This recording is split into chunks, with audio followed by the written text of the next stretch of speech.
안녕하세요. 결혼을 하고 아이를 셋이나 낳았는데도 진정한 어른이 된 건가 하고 늘 스스로에게 독려하고 있는 여성이에요. 누구나 그러하듯 처음 사는 인생이고 처음 부모가 되었으니 많은 시행착오를 겪고 사는 거겠죠? 앞으로는 더욱더 좋은 엄마가 되기 위한 길을 가기 위해 노력해야겠다는 다짐으로 저의 이야기를 써 내려가 보려 합니다. 홀어머니를 모시고 사는 남편과 결혼해 슬아의 딸 셋을 두었어요. 시어머니는 아들을 낳아야 한다고 한사코 얘기를 하셨지만 그게 되지 않더라고요. 그 당시 아이를 셋이나 낳았던지라 이미 노산이었고 저에겐 딸 셋이어도 충분하다는 생각이 들어서 낳고 싶지 않았어요. 그래도 아들을 하나 낳아야지. 이왕 이렇게 줄줄이 낳는 거 마지막으로 아들 하나 낳아봐라. 그래도 대는 이어야지. 애 셋이면 충분하죠. 죄송해요. 아들 하나 낳았으면 어머님이 좋으실 테지만 그래도 저희가 더 잘할 테니 미련은 갖지 마세요. 저도 나이가 있고 이도 나이가 있어서 넷째까진 무리 같아요. 아무래도 교육비도 많이 들기도 하고요. 너희 집이 그렇게 잘 사는데 뭐가 문제야? 외동딸 하나 있는 거 너희 엄마가 그래도 재산도 물려주실 텐데 너 가게도 잘 되잖냐? 뭘 그리 악착같이 살아? 애 하나 더 낳아도 충분하겠구먼. 아빠한테는 아들이 있어야 되는 거야. 그건 나중에 문제죠.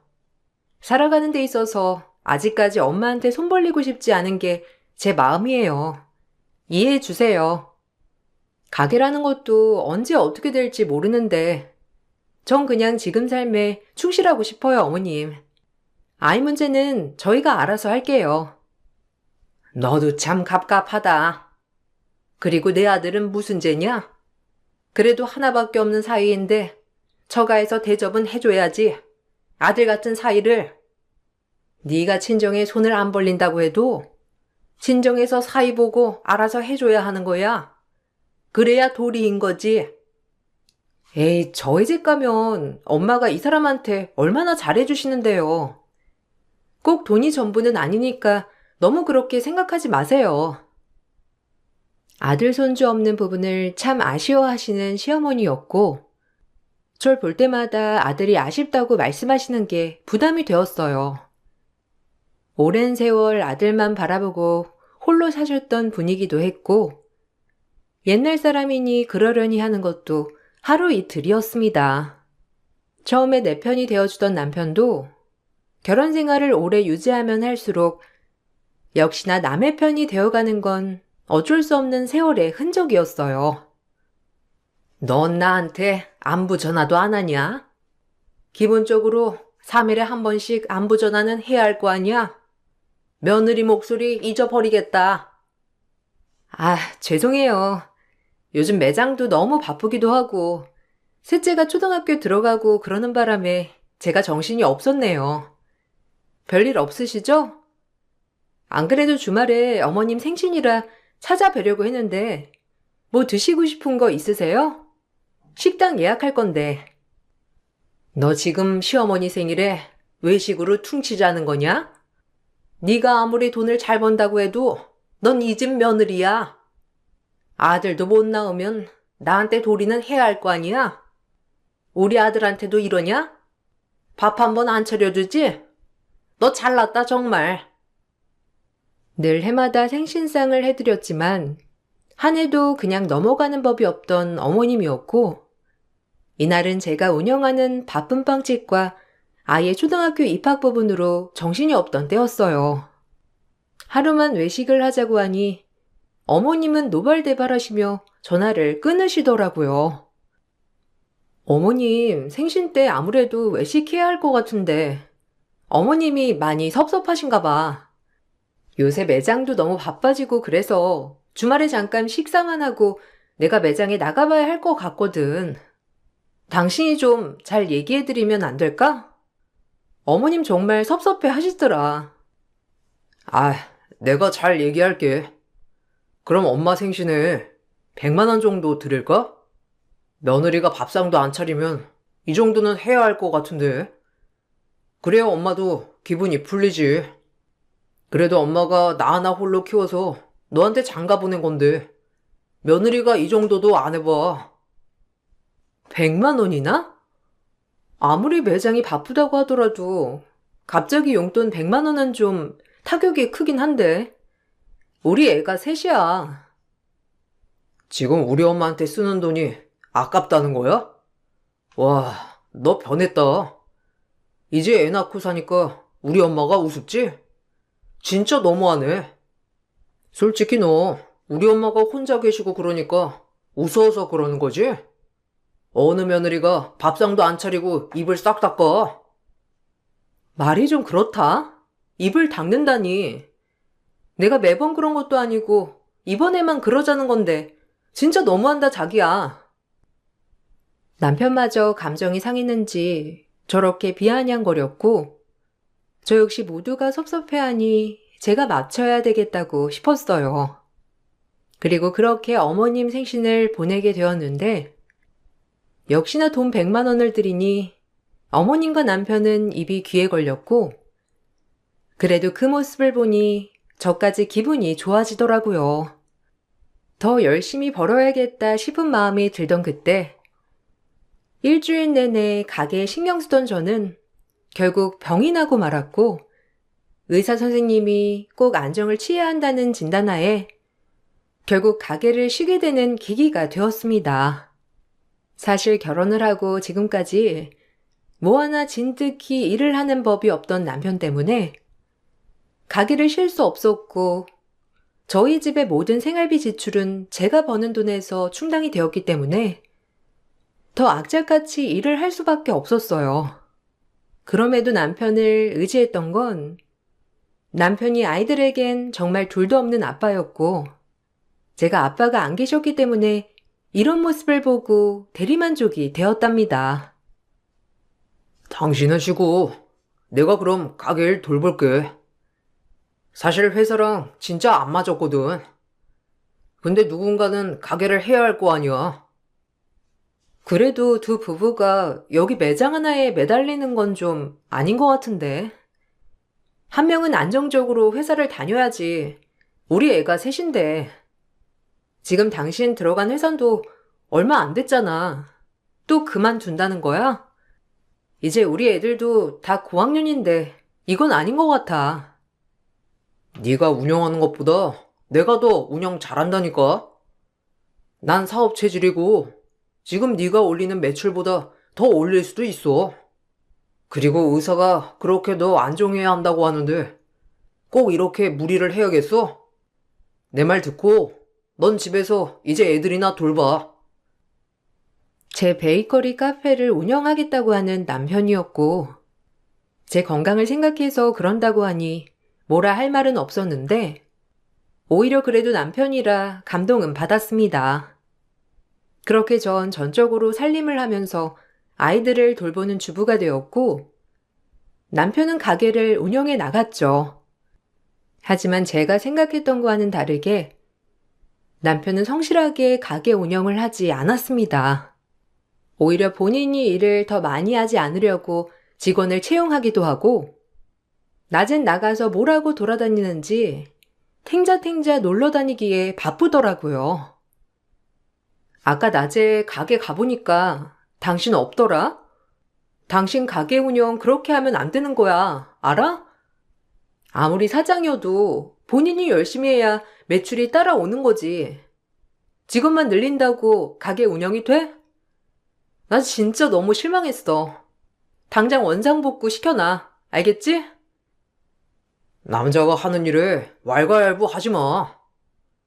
그리고 너랑 나랑 운영 방식이 다른 거고 네가 나한테 일임을 하기로 했으면 그걸 지켜야지. 내가 하는 방식이 되고 이러쿵 저러쿵.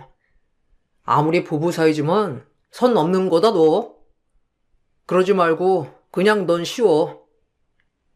여보, 우리 애가 셋인데 그렇게 안일하게 생각하지 마. 내가 나 잘 되자고 이래? 우리 가족이 잘 살아야 할 거 아니야. 내가 너네 궁객이라도 할까봐 그래? 여자 넷이서 아주 나중엔 나 잡아먹겠다. 이래서 엄마가 아들이 있어야 한다고 했지. 뭐? 당신도 아들 얘기하네? 요즘 진짜 왜 그래? 아들 없는 게 내 탓도 아니고, 당신도 우리 딸 셋만 있으면 된다고 했잖아. 결국 가게 얘기로 시작을 했다가 아들 얘기로 감정이 상해버렸고, 하도 남편이 왈가왈부하지도 말라기에 걱정은 했지만 저 역시 남편과 싸우기 싫어 더 이상 말을 하지 않기로 했어요. 그러다 문득 가게 직원으로부터 이상한 얘기를 듣게 되었습니다. 사장님 요새 안 계시니? 남 사장님이 얼마나 신났는지.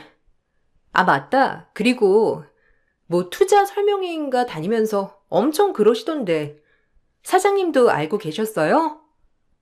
사장님이 자꾸 자리를 비우시니까 저희도 인력이 모자라고 힘드네요.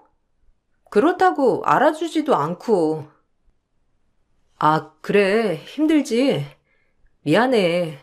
우리 남편이 의욕만 앞서가지고 또 뭐 투자 설명회니 뭐니 하고 돌아다니는 것 같은데 내가 주의 줄게. 차라리 그냥 사장님이 다시 나오시면 안 돼요? 진짜 이건 아닌 것 같아요. 직원들도 불만이 엄청 많고 손님들도 빵맛이 변했다고 하면서 컴플레인 장난 아니에요. 그러니까 사장님이 다시 나오시던가 매니저님 한 명 구해주세요. 이러다 말고 밖으로만 나돈다는 남편이었고 그때부터 이상하기 시작했어요. 그리고 남편의 뒷조사를 해보니 남편은 웬 여자와 아주 긴밀한 사이인 것 같이 보였고 곧이어 남편이 다른 여자와 바람을 피운다는 사실까지 알게 되었습니다. 본인을 거대 베이커리 사장이라고 소개를 하면서 손님으로 온 여성을 꼬셔서 만나고 있더라고요. 당장이라도 이혼을 하고 싶었지만 전 아이들이 있었기에 남편에게 조용히 정리하라고 경고를 주었고 싹싹 빌 거라는 생각과는 다르게 오히려 적반하장으로 나왔어요. 다 알고 있는데 내가 뭐라고 하겠냐? 솔직히 코딱지만한 베이커리 하나 가지고 있으면서 네 유세 받아주기 힘들었는데 다 알고 있더니 잘 됐네. 이혼하자. 애들은 네가 키워. 엄마 말이 사실이었어. 아들 하나는 있어야 할 것 같은데 이제 너한테서 아들 보기는 틀렸고 그냥 나도 깔끔하게 재혼해서 새 출발할게. 나 다 필요 없고 그냥 이혼만 해주면 되니까 그리 알아. 나한텐 그럴 수 있다 쳐. 솔직히 당신이랑 나랑은 피도 안 섞인 남남이니까. 근데 어떻게 애들한테 그럴 수가 있어? 우리 애들이 그렇게 쉽게 포기가 되니? 하긴 바람을 피우니까 뻔뻔하겠지. 그래도 당신이 이럴 줄 몰랐다 정말. 그 여자는 나를 엄청 대단하게 칭송해줘. 알아? 너보다 능력도 훨씬 많아서 내 뒷바라지도 다 해준다고 했다고. 그래. 어디 한번 그 사람 대단히 지켜봐. 나 절대 이혼 안 해줄 거고 우리 애들한테 아빠 없이 살게 하지 않을 거니까. 도저히 남 좋은 꼴은 못 보겠어서 전 이혼을 해주지 않았는데 이 사실을 알고 시어머니조차 대번에 저를 부르셨고 11년을 며느리로서 모셨지만 시어머니에게 전 그저 남보다도 못한 존재였더라고요. 이 사실을 알게 되니 참 눈물이 나왔습니다. 너 왜 이혼 안 해주겠다는 거야? 너보다도 능력 있고 어리고 예쁜 여자가 우리 아들이 좋다는데 너 우리 아들 신세 망치려고 하냐? 아들도 못 낳겠다. 이혼도 안 해주겠다. 어쩜 그리 이기적이냐고. 얼굴 붉히지 말고 그냥 이혼해라. 정말 너무하시네요. 애들 아빠야말로 지금 아무것도 배는 게 없다고 할지라도 어머님이 말려주셔야 하는 거 아니에요? 그 여자가 그렇게 대단한가 보죠? 이제 필요 없어지니 그냥 나가라니.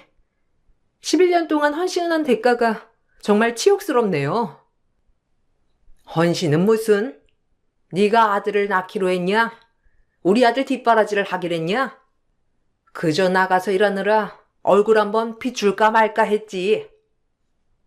그렇게 힘들게 일해서 애들 아빠 그리고 애들 또 어머님까지 배불리 산 거예요. 그거 모르세요? 어쨌든 전 이혼 안 해요.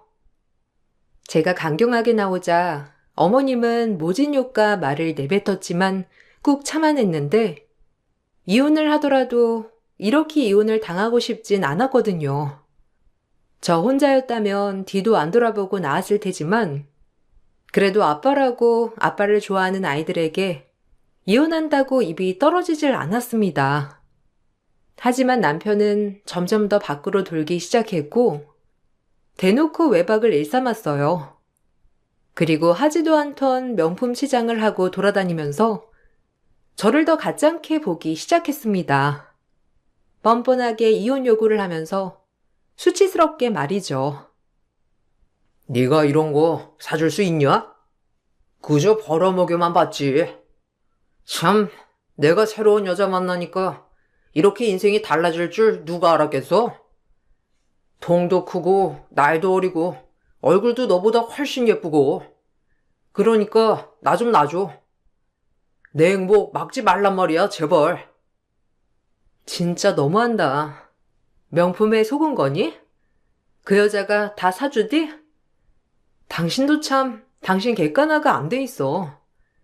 줄줄이 애가 셋이나 딸리고 이혼남에 나랑 이혼하면 직업도 없는 너인데 그 여자가 널 왜 만날 거라고 생각해? 네가 뭐 그리 잘났다고? 진짜 이해가 안 간다. 그래, 그 여자도 뭔가 있겠지. 그러니까 너 같은 놈을 좋다고 하는 거겠지. 끼리끼리 잘 만났어. 그 여자가 날 뜯어먹으려고 만난다는 거냐, 그럼? 걔가 돈이 얼마나 많은데 그래. 그러니까 나 좀 놔달라고. 이렇게까지 얘기 안 하려고 했는데 걔 임신 13주야. 우리 새 출발하게 그냥 네가 나가주면 돼. 애들 데리고. 상간녀가 임신을 했다면서 제발 이혼해달라고 하는 남편이었어요. 그러면서 그쯤 남편은 가게일마저 나가지 않겠다고 했고 전 몸이 다 나아지지 않았지만 가게를 다시 나가게 되었답니다. 차라리 이렇게 심적으로 힘들 때 몸이라도 바쁘게 움직이니 한결 낫다고 느껴졌고 어떻게 알았는지 이 소식은 저희 친정엄마 귀에까지 들어가게 되었는데 친정에서도 이혼을 당장 하라고 난리가 나게 되었죠. 저 혼자만 삭히면 될 일을 친정엄마까지 알게 되자 마음이 얼마나 아프던지 쓰리더라고요. 다 들었어. 너 이혼해 당장. 네가 뭐가 모자라서 그 집에서 그런 대우를 받고 사니? 이혼이 흠도 아니야 요샌. 당장 나오고 애들 데리고 우리 집으로 들어와. 엄마가 다 키워줄 거니까. 그런 아빠는 없는 게 나아. 알겠니? 얼른 이혼해. 엄마, 어떻게 알았어? 그래도 어떻게 그래. 애들 아빠인데. 애들은 아빠 좋아하잖아. 나만 참으면 되는 걸. 미안해요. 김서방 전화 왔어. 너 좀 설득하라고. 우리를 얼마나 우습게 봤으면 그렇게 뻔뻔하게 나오니? 당장 이혼해. 아무래도 김서방 잠깐 바람 아닌 것 같더라. 말투부터가 예전이랑 달라. 능력도 없는 거 내 딸이 벌어먹여줬으면 고마운 줄 알아야지. 감히 이혼을 요구해? 오히려 잘 된 거야. 엄마는 김서방 진짜 마음에 안 들었어. 회사도 하루 나가고 그만두고 뭐든 자기 맘대로. 그런 남편 없는 게 나아. 엄마 믿고 이혼해. 잠깐 마음 아픈 거야. 지나고 나면 오히려 잘 됐다 싶을 거야. 내가 아빠 없이 컸잖아. 애들한테 그런 부재 주고 싶지 않아. 엄마한테 말은 안 했지만 어려서 아빠가 그리웠거든. 뭐? 이 미련한 거사. 네가 뭐가 모자라서. 그리고 넌 아빠가 돌아가신 거잖아. 그거랑 이게 같아? 아유, 이 철딱서니. 친정엄마의 말도 귀에 들어오지 않았고, 그땐 왜 그렇게 남편에게 집착을 했는지, 오히려 아이들의 행복을 생각하면 아빠가 꼭 있어야 된다라는 강박에 사로잡혀 있었던 것 같아요. 하지만 상간녀마저 임신을 했다고 하고 모든 사람이 이혼을 종용하자 저 역시 마음이 많이 힘들어지기 시작했어요. 그러던 찰나 그래도 가족이니 주말에 아이들을 데리고 시댁에 방문을 하였고 시어머니라도 잘 설득해서 남편의 마음마저 붙잡아 보자라는 심정이었어요. 그때 당시엔 상간녀 아이라도 키워줄 수 있다는 마음으로 남편을 붙잡고 싶었거든요. 그렇게 시댁에 방문을 했고 시어머니는 반가워하지 않는 얼굴을 하면서 누군가를 기다리는 듯이 저에게 빨리 집에 가라며 호통을 치셨고 왜 그랬는지 이유가 곧 밝혀졌어요. 왜 연락도 없이 와? 오늘 누구 오기로 했다고? 당장 애들 데리고 가거라. 나 설득할 생각 말고 당장 나가라고. 어머님, 안녕하세요. 처음 뵙겠습니다.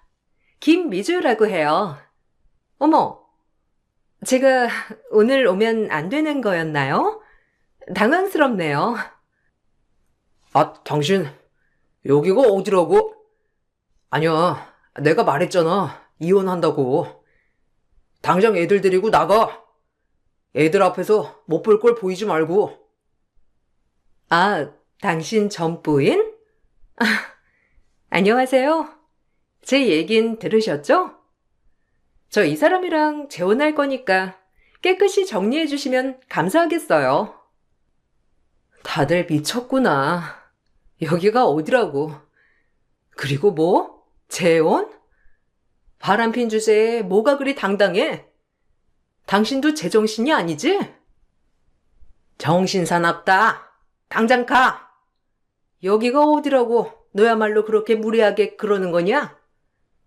애들 데리고 못 볼 걸 보이지 말고 빨리 가. 내가 낳은 아이가 셋이나 되는데도 버젓이 시댁에 인사온 정신나간 상간녀였고 그 상간녀를 데리고 온 건 남편이었어요. 시어머니는 좋다고 인사를 받는다고 한 것이었고 아이들은 황당한 표정을 지었는데 고학년인 두 딸은 뭐가 뭔지 다 아는 눈치를 지었습니다. 더 이상 참을 수 없다고 생각했던 그때 상간녀를 보고 달려나온 셋째 한마디에 내 셋째 얼굴을 보자마자 창백히 질려 상간녀는 벌벌대기 시작했습니다. 그 모습을 보고 남편과 시어머니조차 얼굴이 파랗게 질리고 말았어요. 어? 거지 아줌마다. 아줌마, 나 알죠? 그때 아줌마가 저 귀엽다고 엿도 주고 그랬잖아요. 내 친구랑. 근데 우리 아빠랑 무슨 사이길래 여기 온 거예요? 오늘은 시장에 안 가나 보죠? 엄마, 그때 내가 말한 각소리 아줌마야. 나한테 엿준. 뭐? 각소리? 그때 네가 말한? 아, 재력가라고 하더니 시장에서 여파는 각소리였구나.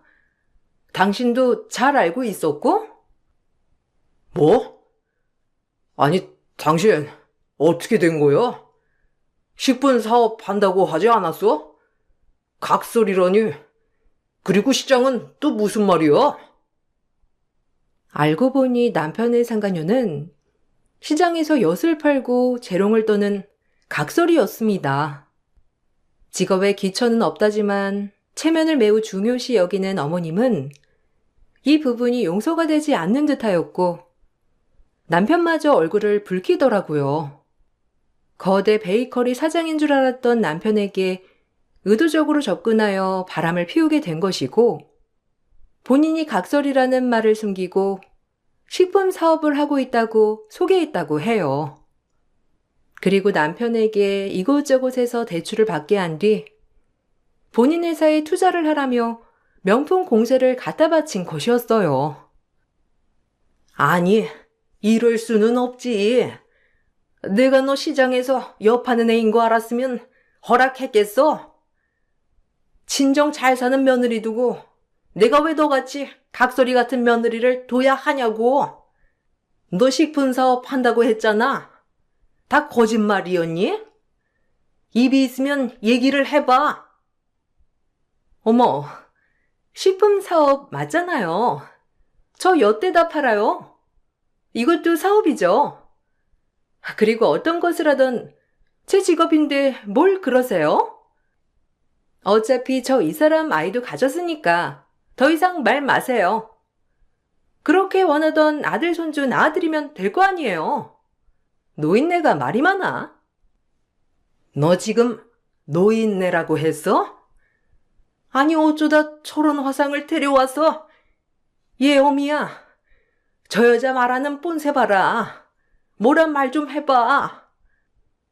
뭘 저한테 말을 하라고 그러세요? 어머님 저보고 가라면서요. 이제야 잘 어울리는 그림 같네요. 부자 여자친구라더니 엿 팔면서 부자 됐나 보지. 이렇게 보니까 당신이랑 너무 잘 어울린다. 내가 빠져줘야겠어. 얘들아, 가자.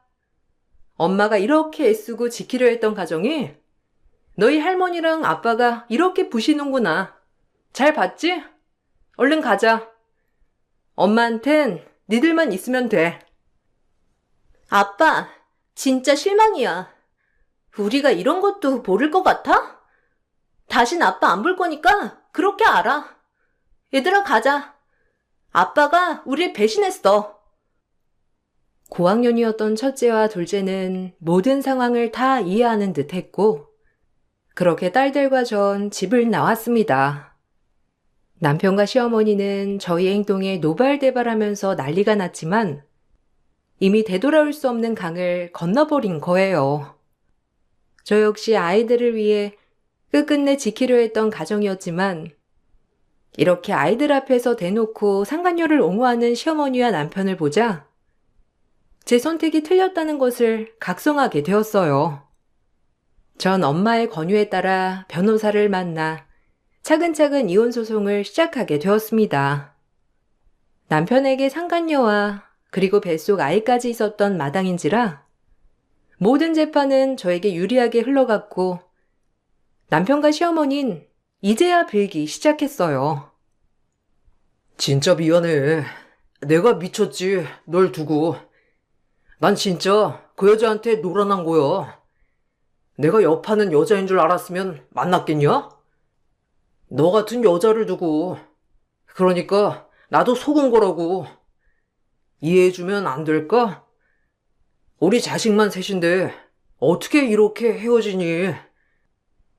그러게, 자식만 셋을 두고 네가 어떻게 나한테 이러는지. 그리고 이제 와서? 각설이라고 하니까 도저히 정이 안 가? 직업의 기천이 어디 있니? 너도 백수잖아. 별 볼 일 없는 거 마찬가지고 오히려 너에 비하면 열심히 사는 네 여자친구 아닌가?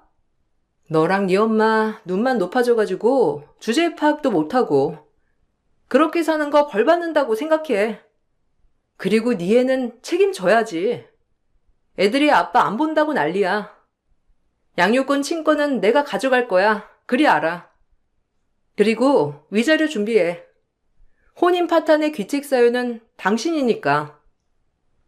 예, 미안하다 내가.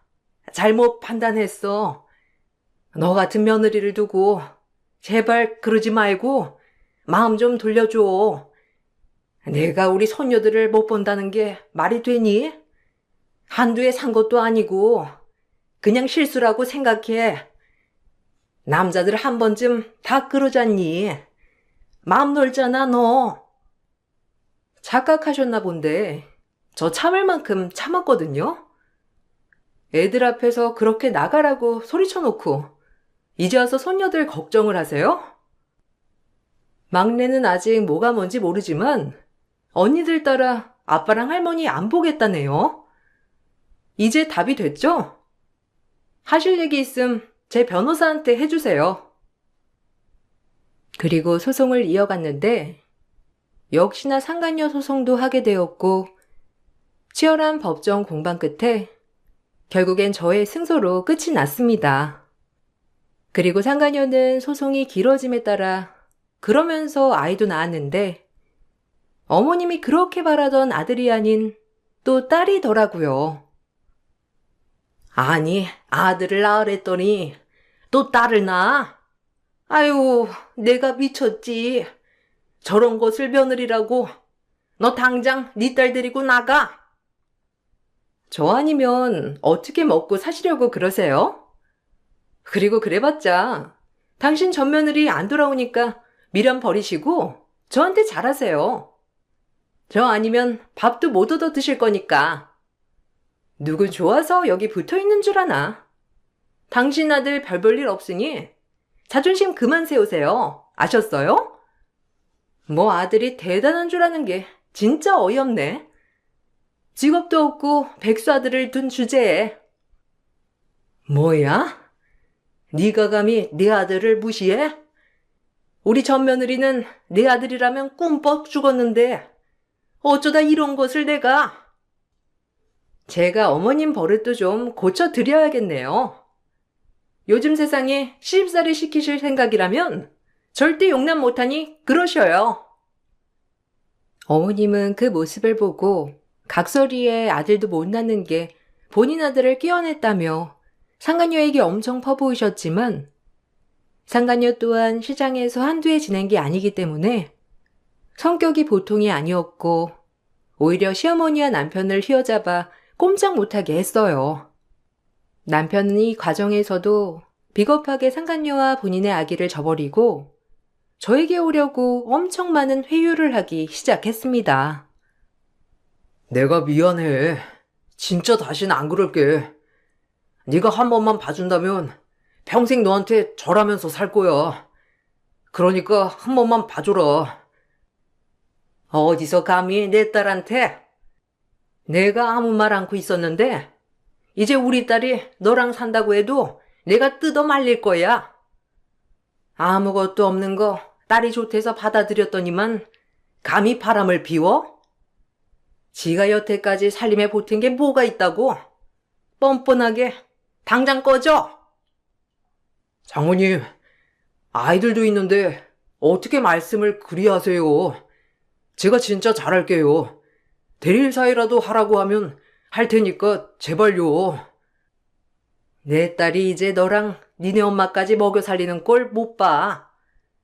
그동안엔 네가 착하고 우리 딸을 끔찍이 생각한다고 했으니까 다 참았는데 모든 걸 안 이상 넌 탈락이야.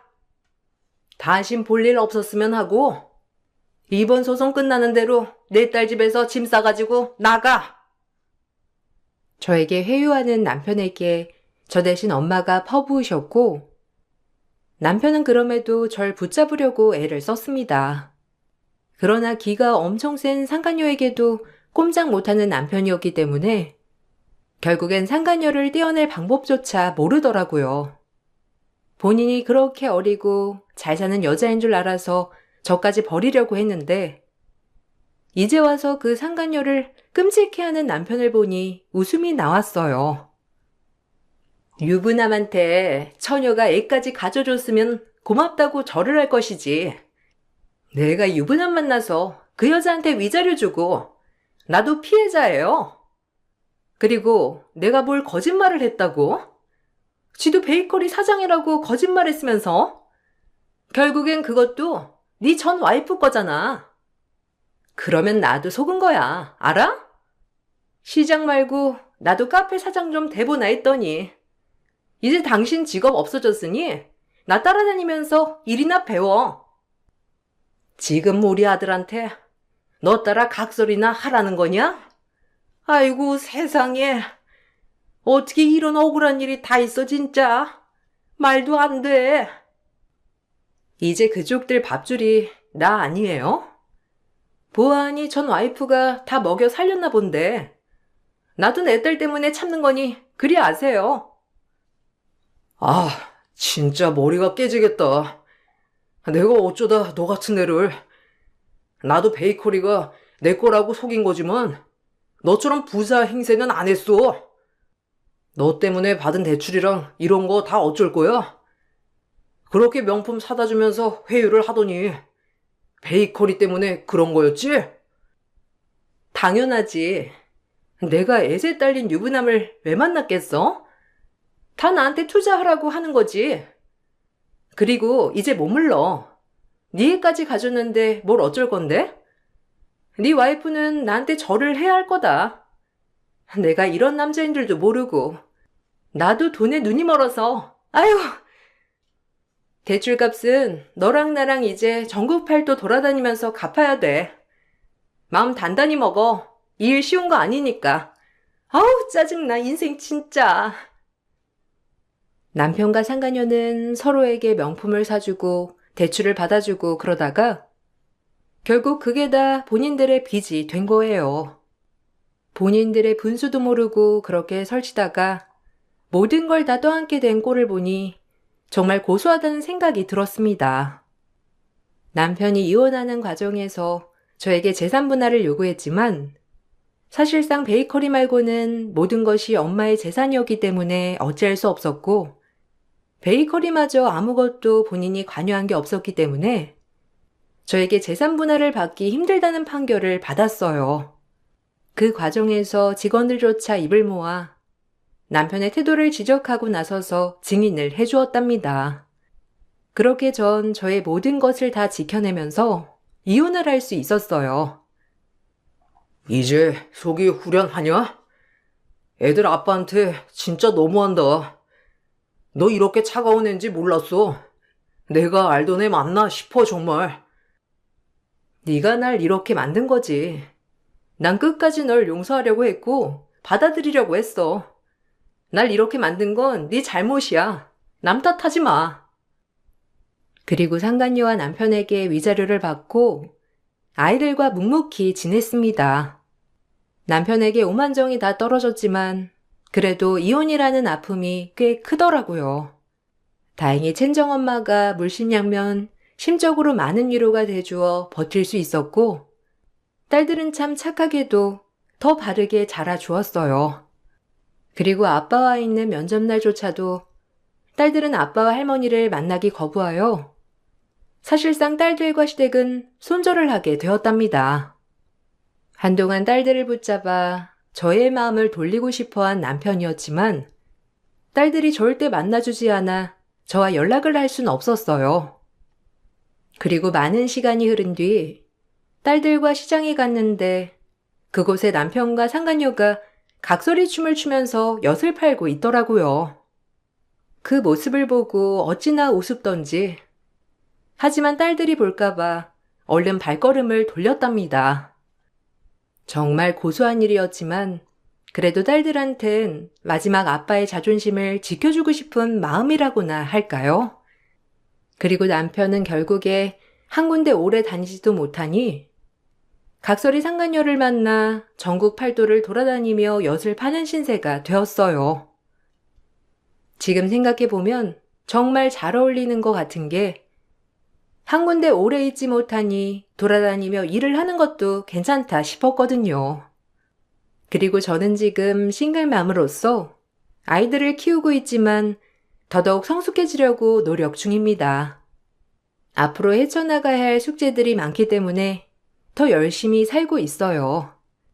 이혼을 하면 세상이 끝날 것 같아 마음이 안 좋았지만 오히려 행복하네요.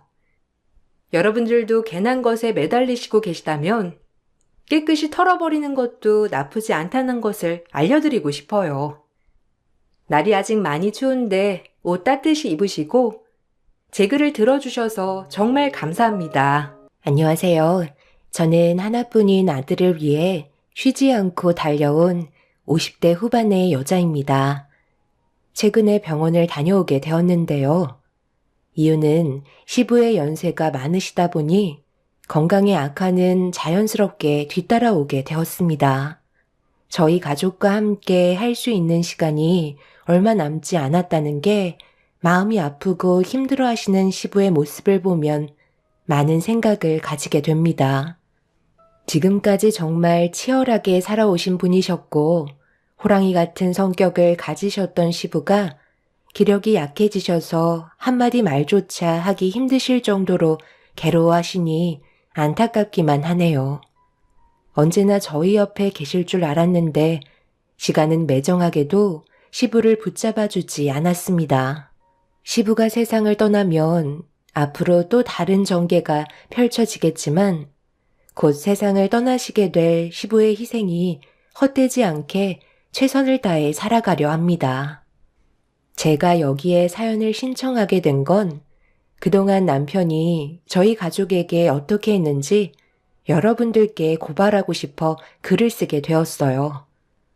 제가 처음 이 사실을 알게 된 건 고등학생이었던 아들이 어느 날 울면서 집에 들어왔어요. 아직 학교에 있어야 할 시간이라 저도 당황스러워서 무슨 일이 있었냐고 물어보는 순간 남편에게 전화를 걸었고 그때부터 사건이 시작되었죠. 남편은 아무렇지도 않은 듯 저에게 아들을 중퇴시켰다고 충격적인 말을 건넸어요. 지금 뭐 하는 짓이야? 학교 잘 다니고 있는 애를 갑자기 중퇴시키면 어쩌자는 건데? 나와 한마디 상의도 없었잖아. 그걸 왜 내가 당신과 상의를 해야 되는 건데? 내 아들 내가 알아서 하겠다는데 무슨 문제라도 있어?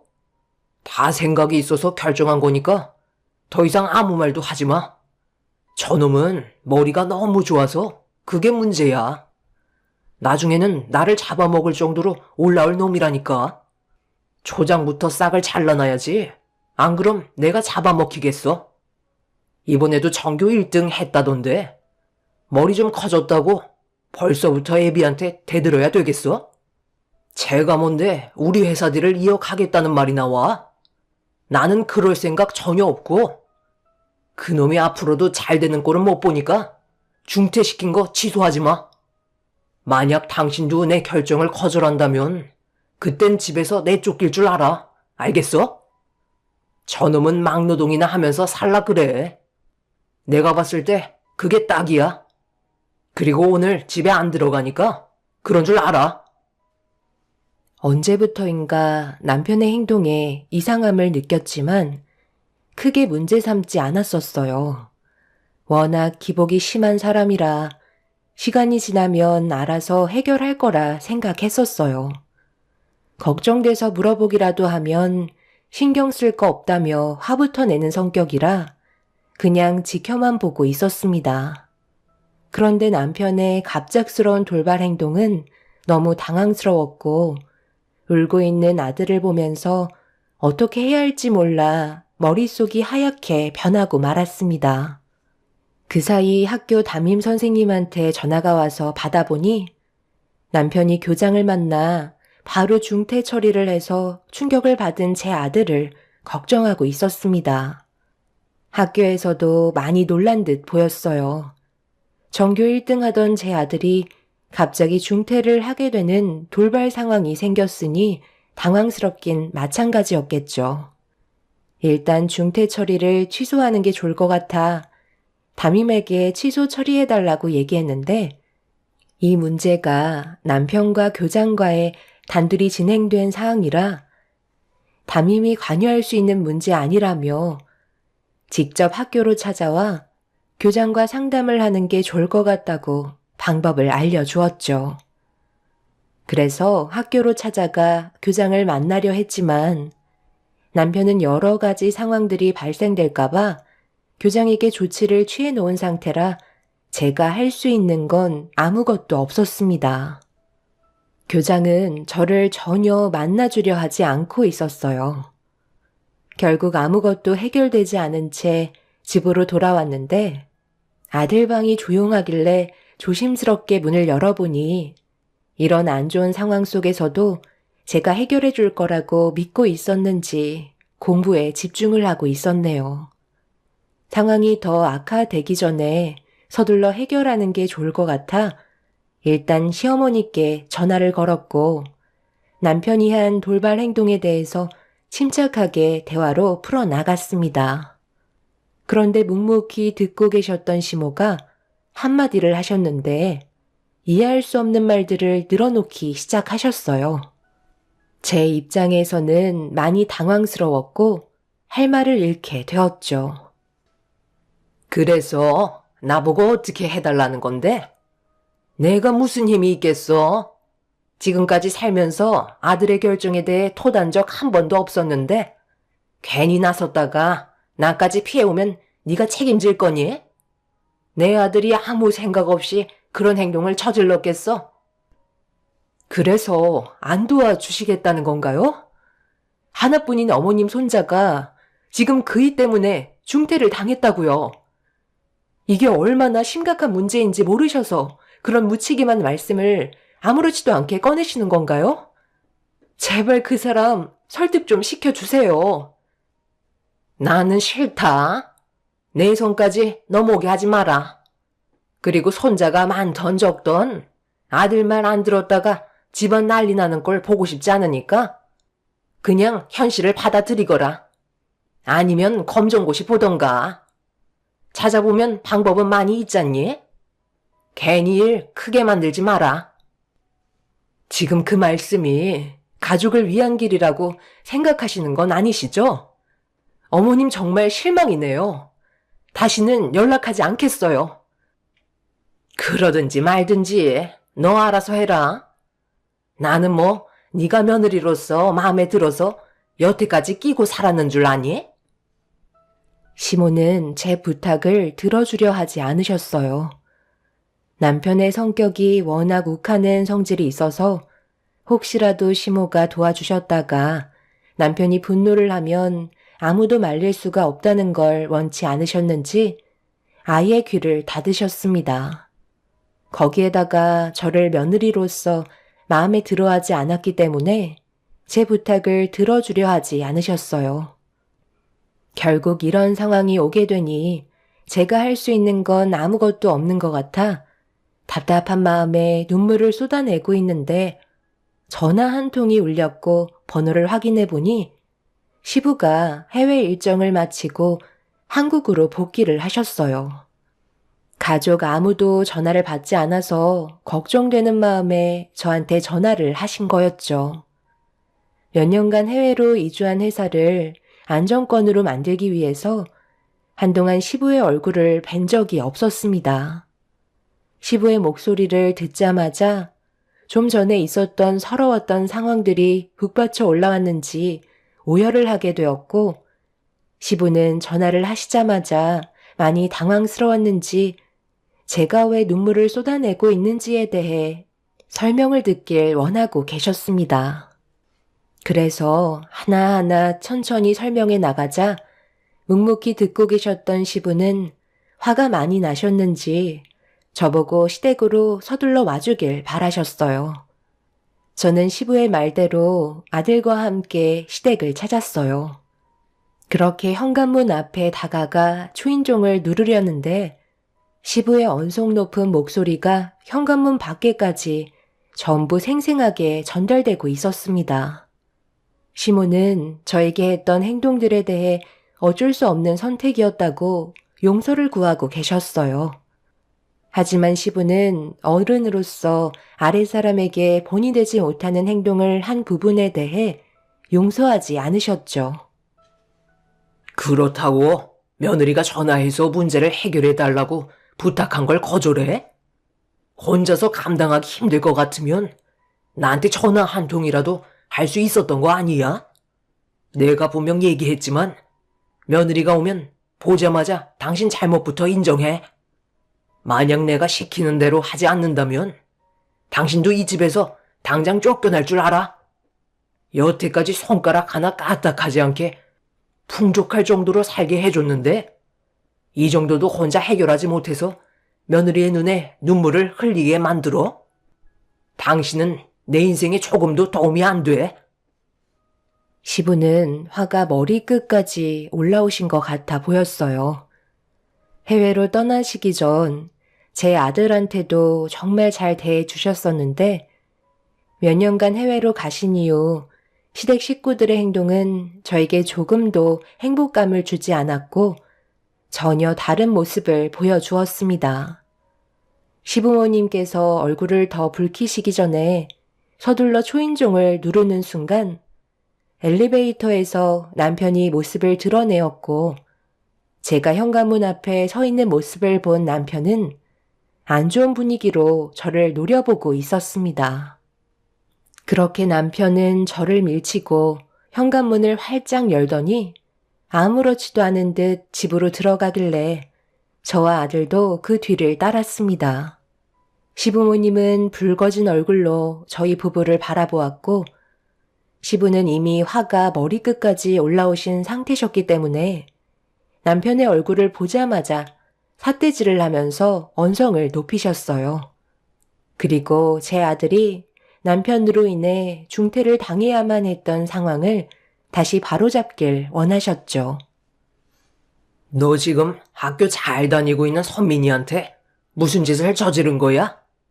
지금 한창 학업에 열중해야 될 나이라 뒤에서 많은 것들을 도와줘도 모자랄 판에 지금 너는 선민이를 학교에서 중퇴하게 만들어? 그것도 본인 의지와 전혀 상관없었는데 강제로 그렇게 한 이유가 뭐야? 며느리한테 들어보니까 말도 안 되는 이유를 늘어놓고 있었더니만 네가 뭔데 회사를 이어가네 마네 하면서 내 손자한테 상처를 주는 건데 뭔가 단단히 착각하고 있는 것 같은데 네가 이런 일을 저지르고도 회사에 온전히 몸 담그고 생활할 수 있을 것 같아?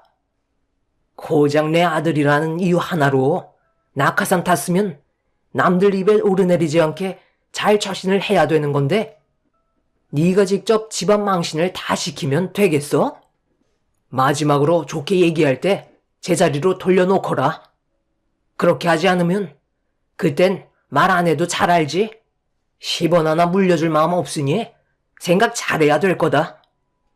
너 말고도 회사 운영해줄 사람 회사에 넘쳐난다. 내 손자의 눈물을 보이게 만든 건 아무리 내 아들이라 할지라도 용서는 절대 없으니 2번 다시 이런 일이 반복된다면 그땐 나와 인연 끊겠다는 걸로 받아들이도록 하마. 내 말 무슨 뜻인지 알아먹었지? 아버지가 지금 해외에서 장시간 계시다가 갑자기 국내로 넘어오셔서 어떤 상황인지 파악을 못 하시는 것 같은데요. 저는 저놈이 나를 받고 내 머리 위를 군림하려는 모습을 절대 용납할 수 없어서 애초부터 싹을 잘라내려는 게 그게 뭐 잘못됐나요? 남편과 시부는 한참 동안 얼굴을 붉히며 목소리를 높였어요. 남편은 자기 아들을 중퇴시켰으면서 자신이 뭘 잘못했는지 전혀 모르고 있었습니다. 그런 상황 속에 시부는 최대한 감정을 억누르려고 많은 노력을 하셨어요. 결국 남편은 자신이 손해보게 될 일들이 훨씬 많다고 판단했는지 결국 아들의 중퇴 문제를 철회하게 되었고 그렇게 상황은 정리가 될 수 있었습니다. 그날 이후 시부와 남편의 관계는 더욱더 안 좋아지게 되었지만 시부는 그래도 당신 아들이라고 더 이상 이 상황에 대해 문제 삼지 않으셨어요. 많이 참고 계시다는 걸 느낄 수 있었습니다. 저 또한 시모와 더욱더 안 좋은 감정 상태를 이끌어가게 되었죠. 아들은 다시 학교를 다닐 수 있게 되었지만 문제는 여기서 끝이 나는 게 아니었어요. 아들의 학교 문제는 시작에 불과했고 제 눈앞에 또 다른 충격적인 일들이 펼쳐지기 시작했죠. 어느 날 아들과 단둘이 오래간만에 밖에서 외식을 하기 위해 시내로 나섰는데 저와 즐겁게 대화를 나누며 걷고 있던 도중 아들이 갑자기 걸음을 멈추고 한 곳을 주시하며 바라보고 있길래 고개를 돌려 그곳을 본 순간 눈앞에 펼쳐진 광경에 충격을 받고 말았습니다. 남편의 얼굴은 행복이 가득해 보였고 양쪽 손에는 아들과 비슷해 보이는 여자애들이 손을 잡고 아빠라는 말을 조금 더 어색함 없이 뱉어대고 있었습니다. 눈앞에 펼쳐진 충격적인 모습에 그 뒤를 급하게 따라가게 되었고 남편은 어느 한 식당으로 들어가 어떤 여자와 애들과 함께 즐거운 식사를 하기 위해 자리에 앉았네요.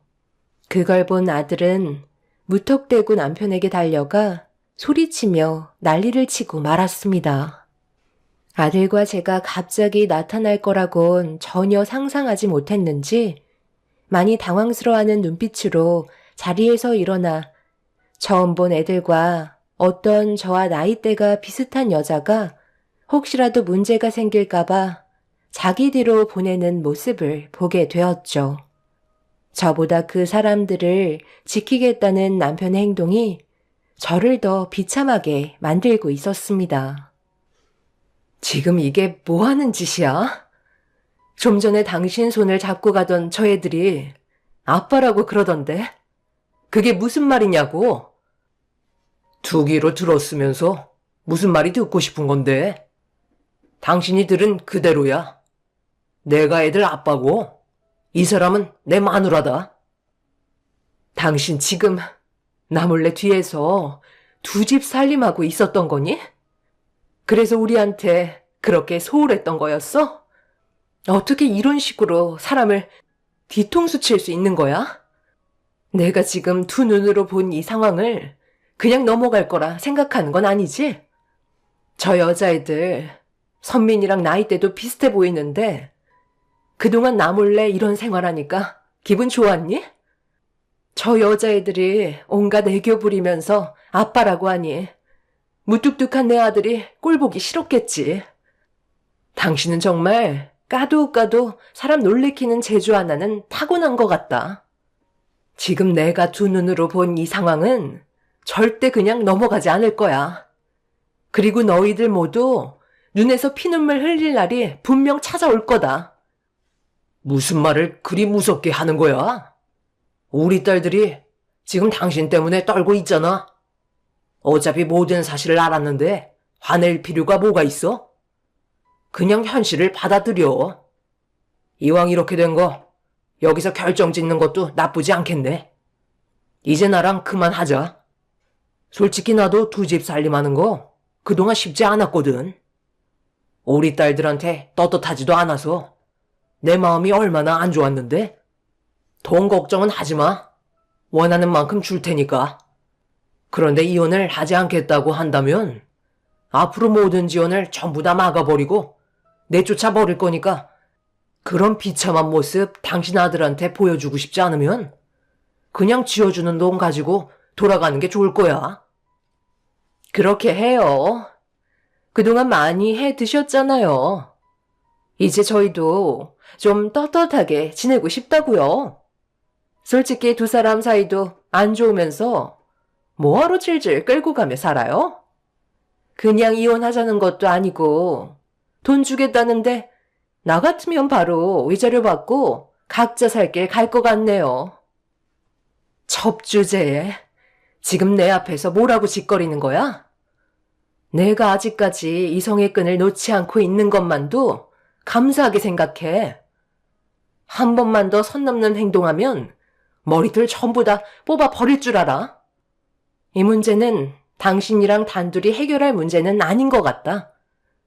조금 있다가 시부모님 댁으로 당장 튀어와.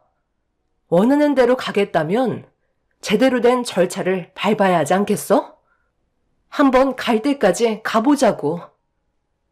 아들은 눈앞에 펼쳐진 광경을 믿고 싶지 않았는지 상당히 괴로워하고 있었어요. 오래 있어봤자 아들의 정신건강에 문제가 생길 것 같아 그 자리에서 급하게 빠져나왔습니다. 그리고 저는 시댁으로 걸음을 옮겼고 시부모님께서는 연락도 없이 찾아온 저와 아들이 괴로워하는 표정을 보이자 많이 당황하신 듯 급하게 집으로 들여보내줬네요. 시부모님께서는 무슨 일이 있었냐고 물어보셨고 한참의 고민 끝에 결국 좀 전에 두 눈으로 목격한 일들에 대해 전부 다 털어놓고 말았습니다. 그 말을 듣고 계셨던 시부모님께서 입을 다물지 못하셨고 시모는 시부의 표정을 살피며 걱정을 하고 있었습니다. 시부는 가정에 충실한 분이셨기 때문에 절대 상상조차 할 수 없는 일들을 남편이 저질러 버려서 많이 놀라셨고 분노하고 계신 모습을 볼 수 있었죠. 누가 봐도 정상적이지 않은 남편의 행동은 절대 용서받지 못할 너무 큰 죄였습니다. 지금까지 가정을 위해 희생한 저에게 엄청난 배신을 안겨준 남편이 무너지는 걸 보고 싶었어요. 그런데 시부가 자리에서 일어나시더니 괴로워하며 한숨을 쉬고 있는 제 아들을 따로 데리고 방으로 들어가셨어요. 너는 생각이 있는 거니? 이런 심각한 일을 무턱대고 찾아와서는 일을 버려놓으면 어쩌자는 거야? 이 문제는 너희들이 알아서 해결하면 될 것을. 이제 어쩔 거야? 너는 뭘 원하길래 무작정 벌려만 놓는 거냐고. 저번에 선민이 중퇴 문제 때문에 너희 시아버지가 지금 내 아들을 얼마나 펴르고 있는지 아니? 네가 눈치도 없고 하는 짓들이 마음에 안 드니까 내 아들이 다른 여자와 두 집 살림을 했던 거다. 내조도 잘하고 여우 같은 짓 좀 해야 남자들이 우리에서 튕겨나가지 않는 건데 너는 기도 너무 세고 집안의 가장을 떠받들 생각은 하지 않고 잡아먹을 생각만 하고 있으니 내 아들이 온전히 집에 머무르겠냐고. 어머님이 저희 부부 사이를 얼마나 잘 아신다고 그러세요? 지금까지 단 한 번도 그 일을 위해서 안 한 일이 없었어요. 하지만 그이는 저에게 항상 부족한 점들만 얘기하며 가정부 취급만 했었다고요. 이런 상황 속에 제가 뭘 더 할 수 있겠어요? 가족을 위해 쉬지 않고 달려온 저에게 고생한다는 말 한마디 해준 적 없고 하나부터 열까지 전부 다 지적만 하는 그런 인간한테 제가 뭘 더 해줄 수 있냐고요. 처음에는 저 좋다고 따라다니면서 죽는 신용까지 하던 그 사람이 지금은 제가 죽길 바라고 있겠죠. 그런데 저는 절대 그렇게 해줄 수 없어요. 제 두 눈으로 그이가 무너지는 걸 똑똑히 보고 눈 감을 거라고요. 얘가 지금 말하는 것 봐라. 너 아주 우리 집안을 말아먹을 작정이구나. 내가 이래서 너희 결혼 반대했던 거야. 이참에 잘 됐네. 새로운 며느리 받아들이고 너는 이제 우리 집에서 내쳐야 되겠다. 나는 내 아들 편이니 그런 줄 알거라. 그렇게 하시던지요. 어머님이 제 편이 되어줄 거라는 거 조금도 기대하지 않았어요. 누가 무너지는지 한번 보자고요. 시모는 제가 더욱더 강하게 나오자 많이 당황했는지 더 이상 말을 이어나가지 못하고 계셨어요. 지금의 상황에서 엎어치나 매치나 좋아질 거 하나 없기 때문에 저도 더 이상 시모에게 좋은 모습 보여드리려 애쓸 필요 없다 생각했네요. 그렇게 점점 안 좋은 분위기로 고조되고 있는데 시부가 방에서 제 아들과 함께 나왔는데 아들의 얼굴에 무언가 변화가 되어 있었습니다. 시부는 남편이 전화를 받지 않는 걸로 봐선 집에 들어올 것 같지 않다며 나중에 다시 대화를 하던지 남편이 시댁에 들어오면 그때 다시 연락 주겠다고 저희를 돌려보내셨어요. 저는 시부의 말을 순순히 따랐고 아들은 시부와 단둘이 대화를 주고받은 뒤 무언가 심적으로 변화가 있었는지 집에 들어가자마자 방으로 들어가 공부에 열중하고 있었습니다. 지금 상황에서 공부를 한다는 건 정말 쉽지 않은데 아들은 자기 아빠 때문에 인생을 망치고 싶지 않다고 판단을 내린 것 같아 보였어요. 그날 이후 남편은 집에 들어오지 않았어요. 그리고 우편으로 이혼 서류만 지속적으로 보내고 있었습니다. 전화를 해도 받지 않았고 이혼 의사가 있다면 그때 전화 통화가 가능하다면서 더 이상 저와 아들을 가족으로 생각하지 않고 있었죠. 시부는 무슨 생각을 하고 계신지 시간이 지나서도 남편에게 아무런 조치를 취하지 않고 계셨어요.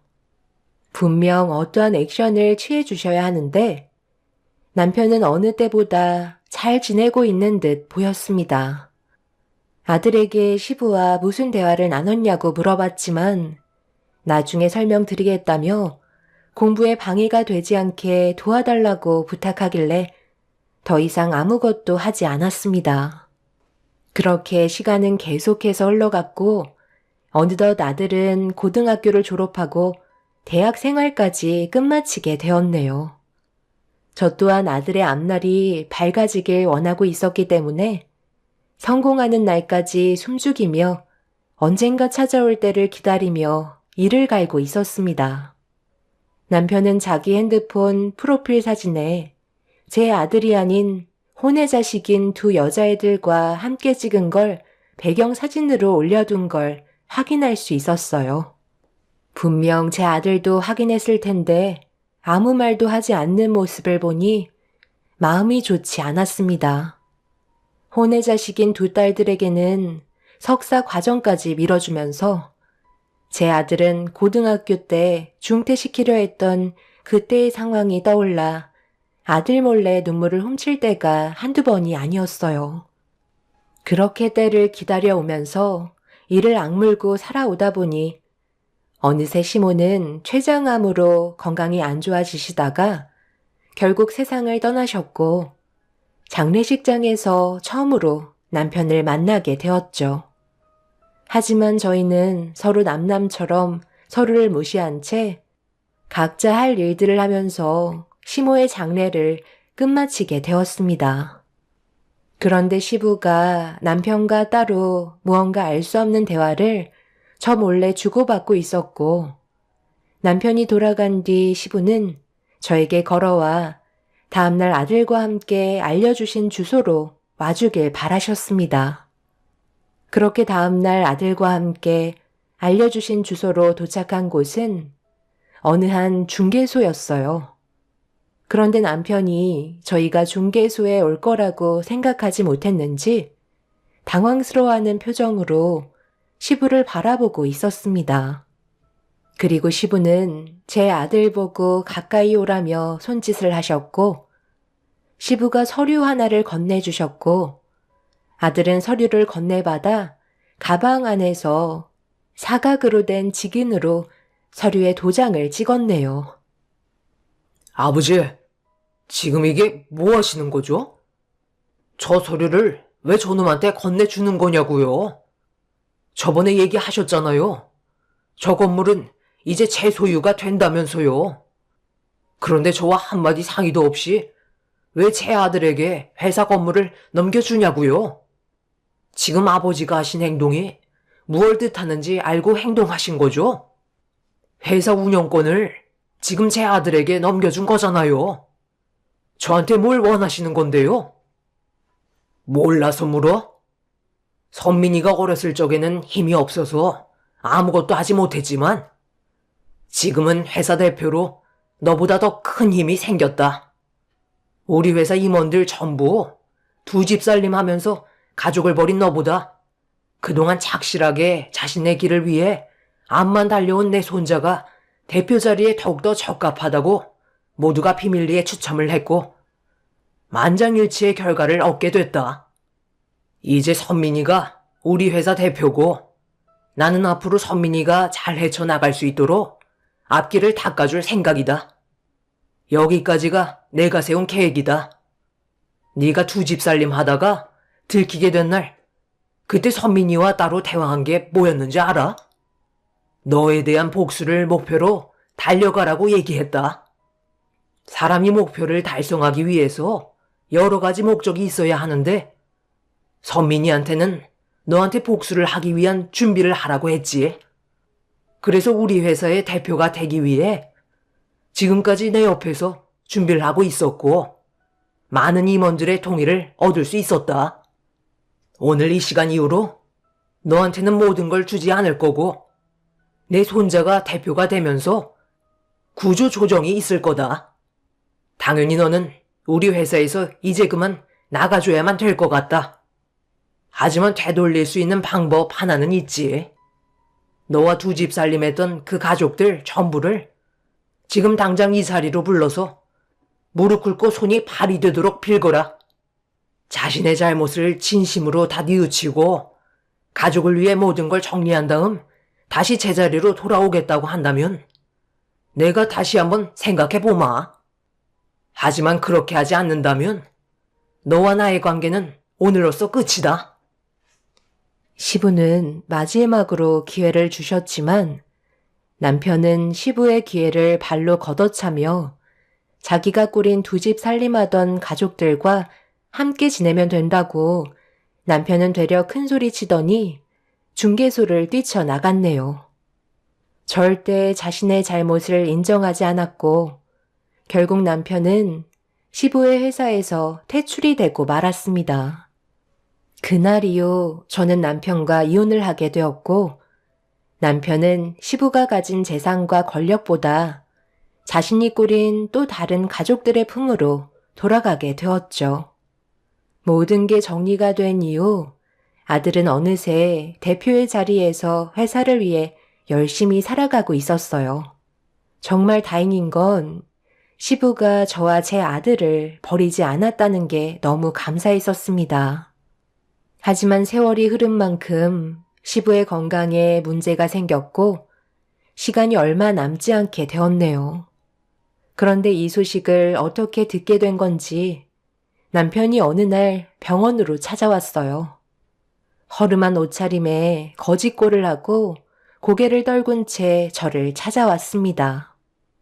떵떵거리며 모두와의 인연을 끊어버린 남편이 갑자기 찾아온 이유는 가진 거 하나 없이 빈털터리로 빚만 한가득 쌓여 돌아왔는데 알고 보니 대장암 투병 생활을 하고 있었더라고요.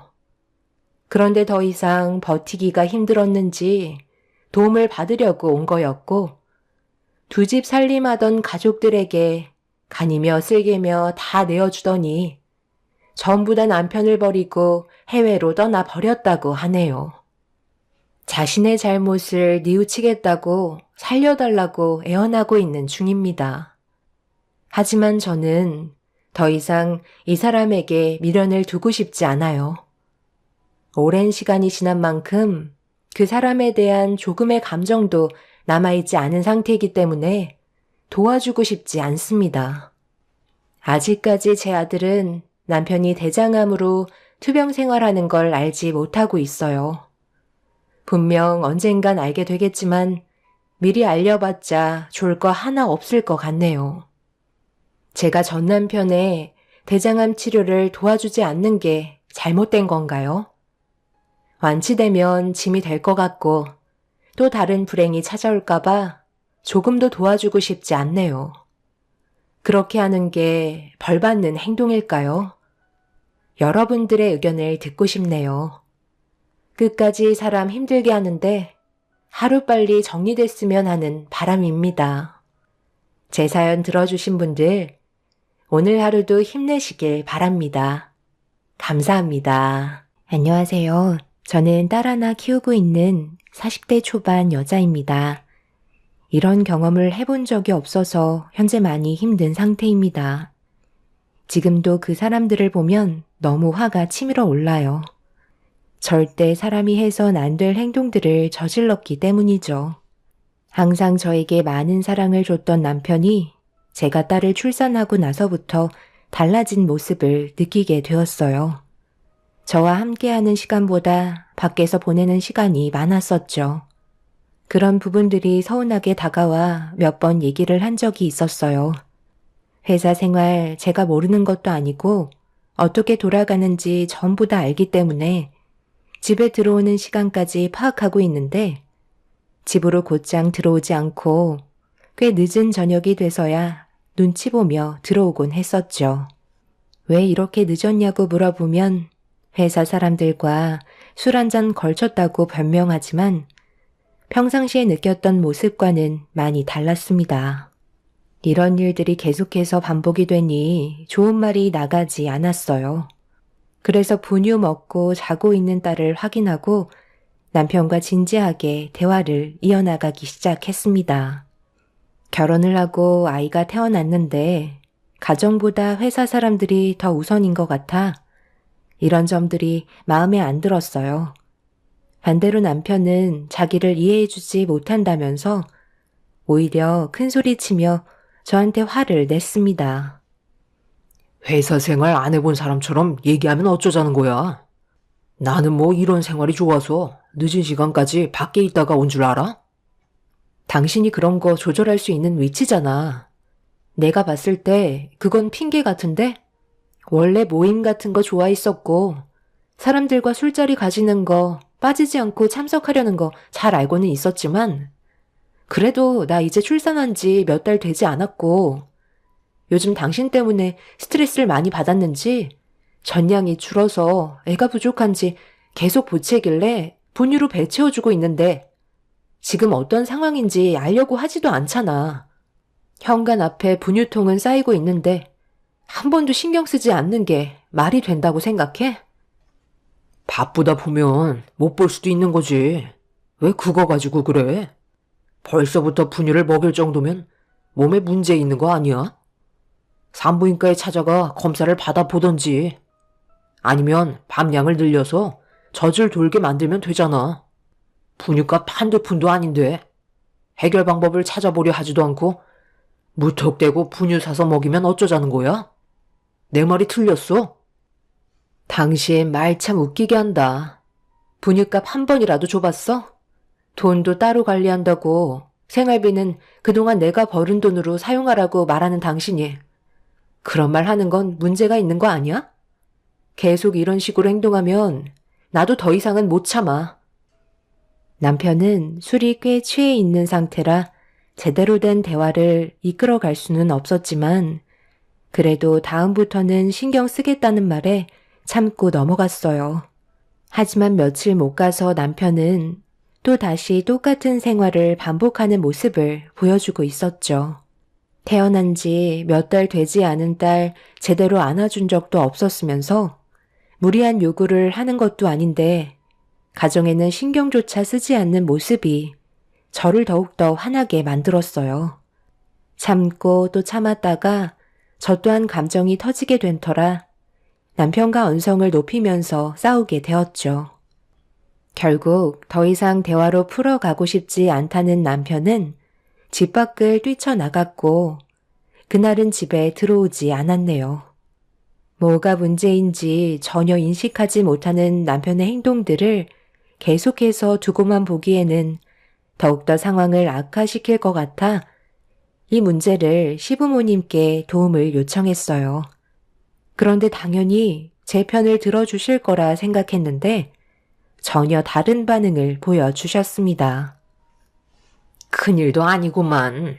이렇게까지 안 좋은 분위기로 끌고 가는 네가 더 문제인 것 같아 보이는데? 남자가 사회생활 하다 보면 당연히 여러 가지로 부딪혀야 할 것들이 많은데 뒤에서 내조를 해주기는커녕 오히려 불만을 가지는 게 이상한 거 아니니? 어머님, 그게 무슨 말씀이세요? 육아는 저 혼자만 하는 게 아니잖아요. 그리고 저도 출산 전까지는 회사 생활했잖아요. 그럼 더 이해해줘야 하는 거 아니니? 밖에서 술을 먹고 들어오는 것도 일의 연장인 거 몰라? 내조를 그렇게 못하니까 애가 맨날 움츠려 있는 거잖아. 뒤에서 팍팍 밀어주지 못할 거면 그냥 알아서 하게끔 내버려 둬라. 내 아들이 너 때문에 숨 막혀서 살겠니? 시모는 제 말을 조금도 들어주려 하지 않았어요. 그래도 어느 정도는 이해해 주실 줄 알았는데 괜히 전화했다 싶었죠. 남편이 저와의 문제들을 전부 다 시모에게 미리 얘기한 듯 보였습니다. 솔직히 너무 서운했었죠. 딸 하나 낳은 것도 정말 힘들게 가진 거였거든요. 남편과 결혼 생활하면서 뭐가 문제였는지 그토록 바라던 임신은 쉽게 되지 않았습니다. 적지 않은 나이에 결혼을 한 것도 어느 정도 영향이 있었겠지만 그래도 남들 다 아는 임신 쉬울 거라고만 생각했었어요. 하지만 아이를 가진 건 나이 40에 진입을 하고서야 임신 소식을 접할 수 있었죠. 정말 힘든 시간을 이겨내고 품에 안긴 아이였는데 시모는 적지 않은 나이에 힘들게 가진 아이가 하필 딸이라는 이유 하나만으로 출산 이후 단 한 번도 집에 찾아오지 않으셨어요. 이런 부분들도 너무 서운했었지만 시간이 지나면 자연스럽게 해결이 될 거라 믿고 있었는데 시모는 저와 제 딸을 조금도 신경 써주지 않았습니다. 결국 제가 기댈 수 있는 건 저희 부모님밖에 없었어요. 지금 시간에 어딜 가겠다는 거야? 당신 계속 이런 식으로 행동할 거야? 이대로 애 데리고 처가에 가면 내 입장이 뭐가 되겠어? 제발 생각 좀 하고 움직여. 당신이 원하는 대로 최대한 일찍 와서 신경 쓸 테니까 이제 그만해. 당신 말에 내가 한두 번 속아? 오늘은 왜 이렇게 늦은 건데? 술도 안 먹었으면서 연락도 안 받고 도대체 뭐 하다 온 건데? 아는 지인 중에 부모님이 돌아가셔서 장례식장에 다녀오는 길이었어. 괜히 당신 찝찝해할까봐 말하지 않은 거라고. 그 말을 지금 나보고 믿으라는 거야? 당신이 한 말에 대해 확인시켜 줄 수 있어? 두리뭉실하게 얘기하지 말고 내가 믿을 수 있게 확실하게 말해봐. 왜 아무 말도 하지 못하는 건데? 이제 나한테 거짓말까지 하는 거니? 요 며칠 사이 당신 옷에서 화장품 같은 게 묻어 나오던데? 그거는 또 어떻게 설명할 거야? 아무리 회사 사람들이나 지인들끼리 술자리를 가진다 해도 셔츠나 정장에 화장품이 묻어오는 일이 반복되는 건 당신이 지금 나 몰래 다른 여자를 만나고 있다는 거 아니야? 그게 지금 무슨 뚱딴지 같은 말이야. 내가 뭘 여자를 만나? 당신은 지금까지 날 봐와놓고도 몰라? 그동안 결혼 생활하면서 여자 문제로 일을 크게 만든 적이 있었어? 한 번이라도 그런 일이 있었다면 말도 안 하지. 나를 지금 어떻게 보고 그런 식으로 사람을 몰아가는 건데? 지금은 좀 그렇고 내일 내가 장례식장 어디 다녀왔는지 사진 좀 보내달라고 할 테니까 그거 확인해보면 되잖아. 그리고 회사 생활하거나 여러 가지 이유로 화장품이 잠깐 묻을 수도 있는 거지. 그걸로 생사람 잡는 건 정말 문제가 있는 거라고. 한 번만 더 의심하면 그땐 나도 그냥 넘어가지 않을 거니까 앞으로 입 조심해. 알겠어? 며칠 동안 남편의 옷에서 여자 화장품이 몇 개 묻어있는 걸 몇 번이나 확인을 했었기 때문에 의심을 안 할 수가 없었어요. 그런데 제가 화장품 얘기가 나오자마자 정색을 하면서 혼자 흥분을 하더니 절대 그런 거 아니라는 말을 하고 있었지만 그런 모습을 지켜보는 저는 의심을 안 할 수가 없었습니다. 여자의 촉을 무시할 수가 없기 때문에 확인을 해보는 게 좋을 것 같았어요. 갑자기 달라진 남편의 모습들은 분명 이유가 있을 거라 생각했었습니다. 그래서 드러났던 적금을 깨고 그 돈으로 남편의 뒷조사를 의뢰하게 되었죠. 꽤 많은 돈을 지불했지만 만약 제가 의심하는 부분들이 정말 오해였다면 돈은 아깝지 않았습니다. 그렇게 남편이 퇴근하고 난 이후의 시간의 행동을 보고받기 위해 떨리는 마음으로 기다리고 있는데 저에게 문자로 전송되어 오는 사진 한 장은 제 가슴을 철렁 내려앉게 만들었습니다. 이래서 여자의 촉은 무섭다고 하나 봐요. 남편이 퇴근하고 회사 사람들과 술자리를 가지는 게 아닌 어느 아파트로 걸어 들어가는 모습은 누가 봐도 저 몰래 다른 여자를 만나고 있는 게 확실해 보였습니다. 만에 하나 제가 상상하는 그런 게 아니라면 정말 다행이겠지만 남편이 쓸데없이 퇴근하고 다른 집에 급히 들어가는 행동은 바람 말고는 다른 건 생각나지 않았어요. 저와 비슷한 경험을 해보신 분들은 아시겠지만 배우자가 바람을 피우고 있다는 느낌을 받게 되거나 현장을 목격했을 때 오게 되는 정신적 충격은 상상 이상이었습니다. 더군다나 이제 태어난 지 얼마 되지 않은 자기 딸도 있는데 그런 행동을 한다는 건 정말 받아들이기가 힘들었어요. 그런데 몇 시간 뒤 보내온 또 다른 사진 한 장은 저를 더 경악하게 만들었죠. 들어갈 땐 남편 혼자였는데 나올 때는 남편과 시모가 함께 걸어 나오고 있었습니다. 남편이 혼자 들어갈 때는 분명 바람이라고 생각했었는데 나올 때는 시모와 같이 걸어 나오길래 제가 오해했나 싶었어요. 한참 동안 전송되어 오는 사진을 유심히 바라보고 있던 그때 뒤이어 보내온 사진은 저를 오열하게 만들었습니다. 남편과 시모가 먼저 걸어 나왔고 그 뒤로 처음 본 여자가 품에 아이를 안고 있었어요. 그리고 계속해서 전송되어 오는 사진들과 영상들은 누가 봐도 남편이 저 말고 다른 여자와 이중생활을 하고 있었다는 걸 알 수 있었습니다. 저 몰래 아이까지 낳았다는 건 이미 제가 딸을 출산했을 때 비슷한 시기에 다른 여자를 만나고 있었다는 걸 알 수 있었습니다. 남편의 옷들에서 옅은 화장품이 묻어 나왔을 때 어느 정도 예상은 했었지만 그래도 가정을 꾸린 남편이 그럴 일 없다고 믿으려 했었어요. 하지만 마지막으로 전송이 된 사진 한 장은 제 속을 전부 다 뒤집어 버렸죠. 상간녀와 남편이 헤어지기 위해 잠깐 포옹을 하고 입을 맞추는 장면이 사진 속에 담겨 있었습니다. 믿었던 사람에게 받은 상처는 저에게 너무나 큰 아픔을 안겨주었네요. 그렇게 몇 시간 뒤 모든 사실을 알고 있는지 전혀 모르고 있는 남편이 현관문을 열며 조심스럽게 들어왔어요.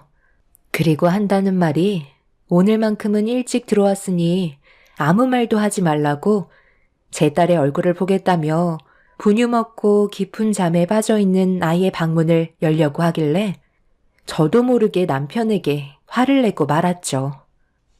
갑자기 왜 화를 내고 그래? 당신이 하도 난리를 쳐서 일찍 들어왔잖아. 오늘 회의가 좀 늦어져서 늦게 퇴근했는데 바로 집으로 달려온 거라고. 요 근처가 퇴근 시간 되면 차가 많이 막히는 건 당신도 잘 알고 있잖아. 노력하는 모습 보여주려 하는데 이제 그만 좀 해라. 나도 회사 생활하는 거 얼마나 힘든지 알아? 그리고 미리 얘기하는데 나 내일 회식 있어. 늦게 들어올 거야. 정말 회식이야? 나한테 지금 거짓말 하는 거 아니지? 다 확인해보면 나오는 거 몰라? 계속 밥 먹듯이 거짓말 할래? 정말이라니까. 정 궁금하면 회사에 전화해서 우리 부서가 회식인지 아닌지 확인해보면 되잖아. 내가 이런 걸로 거짓말을 하겠어? 요즘 당신 집에만 있다 보니 우울해서 그러는 거야? 상당히 예민해져 있는 것 같아. 이번 주말에 바람 좀 쐬러 갈까? 쓸데없는 말 하지 말고 들어가 잠이나 자. 그리고 당신 나한테 숨기는 거 조금 더 없어? 모든 것들이 정말 떳떳하냐고 묻는 거야. 내 가슴에 손을 얹고 맹세할게. 숨기는 거 조금도 없고 나는 당신한테 모든 것들이 전부 다 떳떳하다고 말할 수 있어. 뭐 잘못 먹은 거 아니지? 하루 이틀 얼굴 보는 것도 아닌데 요즘 들어 당신 행동이 오히려 나는 더 걱정이 되는데? 끝까지 거짓말하는 남편을 보고 저는 더 이상 미련 없이 갈라서기로 마음을 먹게 되었어요. 마지막으로 기회를 줬었는데 남편은 제가 하는 말이 어떤 뜻인지 전혀 이해하지 못하고 있었습니다. 그날 이후 남편을 절대 용서해주고 싶지가 않아 제가 할 수 있는 선에서 모든 걸 다 동원해 남편을 무너뜨리고 싶었어요. 그렇게 하나하나 이혼을 준비하고 있는데 남편이 상간녀와 따로 만나 대화를 주고받는 장면이 저에게 전송이 되었고 결정적인 증거물을 확보할 수 있었습니다. 내일부터 회사로 출근을 하겠다고? 몸이 전부 다 회복이 된 거야? 안 그래도 어제 장모님께서 하루빨리 당신이랑 합치길 원하고 계셔. 지금 이 상황을 상당히 불안해 하시더라고. 그래서 조만간 정리할 거라고 얘기했으니까 당신도 너무 불안해 하지 마. 우리 엄마가 아들 낳아줘서 고생했다고 이거 장모님이랑 당신 필요한 데 쓰라고 주셨어. 별거 아니니까 부담 갖지 말고 가방에 넣어놔.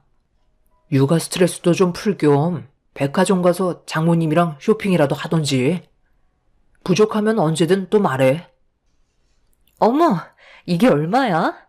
5천만 원이잖아. 어머님이 정말 이 큰 돈을 주셨단 말이야? 앞으로 아들 하나 더 안겨드려야겠는데. 그리고 회사에서도 내가 입사한 지 얼마 안 돼서 갑자기 이런 일이 생겨서 그런지 좋은 시선을 받지 못하는 것 같더라고. 그래서 일단 회사로 출근하는 게 좋을 것 같아. 자기는 최대한 빨리 정리를 해줬으면 좋겠어. 회사에서 이런 사실을 알게 되면 좋을 거 하나 없잖아. 엄마가 불안해하는 것도 그런 것들이야. 한 번 소문나면 걷잡을 수 없을 정도로 일이 커지게 되는 거잖아. 나 못 믿어? 당연히 내가 그런 것들은 너한테까지 영향이 가지 않게 모든 걸 내 손에서 전부 다 처리하지. 걱정하지 마. 남편과 상간녀는 카페에서 단둘이 만나 앞으로의 계획을 세우고 있었습니다. 본처가 두 눈 시퍼렇게 뜨고 지켜보고 있다는 걸 전혀 알지 못하는 두 사람을 절대 용서해주고 싶지 않았어요. 그날 이후 심부름 센터에서 더욱더 많은 돈을 지불하고 최대한 디테일한 증거물들을 요구를 하게 되었네요.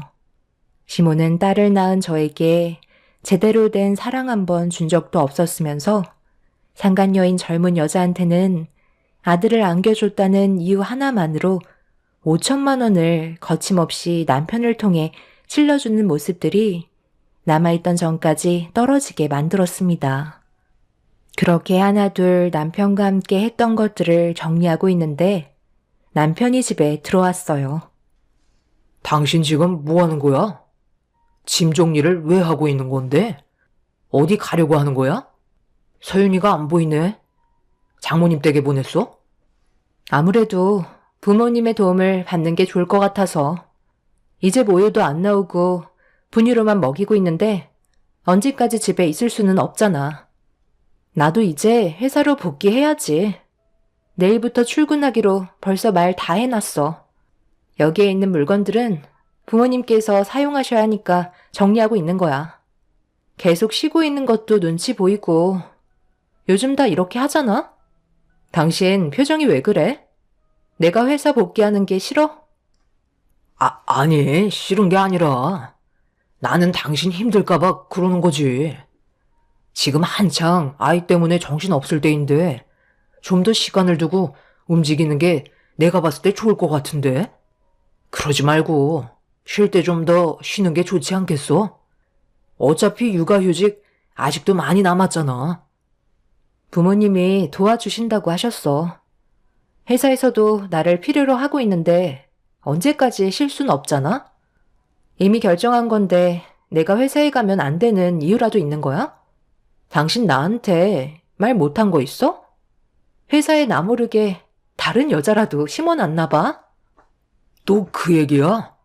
나를 뭘로 보고 계속 그런 식으로 의심하면서 몰아가는 건데. 당신 하고 싶은 대로 해. 나는 피곤해서 먼저 들어갈게. 남편의 떨리는 목소리에서 모든 걸 알 수가 있었어요. 분명 급하게 방에 들어간 것도 이런 사실을 상간녀에게 알려주기 위해 들어간 거였겠죠. 어차피 모든 게 밝혀질 텐데 저에게 안 걸리려고 발버둥 치는 모습이 불쌍하기만 했네요. 그런데 작은 방에서 잠 한숨 못 자고 누워있는데 동이 트자마자 남편이 현관문을 열고 밖으로 나가는 소리가 들리더군요. 분명 상간녀가 출근한다고 했으니 함께 가려고 집에까지 마중 나가려고 움직인 거였겠죠. 그리고 제가 출근한다는 말에 최대한 티 안 나게 행동하려고 서로 입을 맞춘 뒤 계획을 세우려는 게 두 눈에 뻔히 보였습니다. 더 이상 실망할 것도 없어서 남편의 행동들에 아무런 감정도 느껴지지 않았어요. 그렇게 회사에 도착해 그동안 밀려있던 일들을 처리하면서 시간을 보내고 있는데 남편은 제가 일하고 있는 부서로 단 한 번도 찾아오지 않더라고요. 그런데 남편과 저와의 사이에 문제가 생겼다는 걸 저희 부서 직원들이 대충 알고 있었는지 제가 회사에 없었던 기간 동안 남편의 행동이 어떠했는지 얘기해주고 있었습니다. 새로운 신입이 남편 밑으로 배정이 되었는데 둘이 상당히 가까워 보였고 화장실 가는 시간 빼고 모든 걸 같이 했었다며 회사에서 누가 봐도 서로 연인 사이 같아 보이는 모습에 저희 직원들도 많이 당황해했던 걸 알 수 있었네요. 제가 없는 시간 동안 남편은 벌써 새로 들어온 여자와 갈 때까지 간 사이가 되어버렸던 거죠. 직원들도 눈이 있기 때문에 안 보는 척해도 전부 다 똑같이 느끼고 있었습니다. 저도 이미 이런 사실을 알고 있었기 때문에 크게 동요되지 않고 할 일을 하면서 시간을 보내던 도중 볼일을 보려고 잠시 화장실에 들어가려는데 때마침 나오는 상간녀와 눈을 마주치게 되었어요. 그런데 저를 바라보고 있던 시선이 제 속을 부글부글 끓게 만들었어요.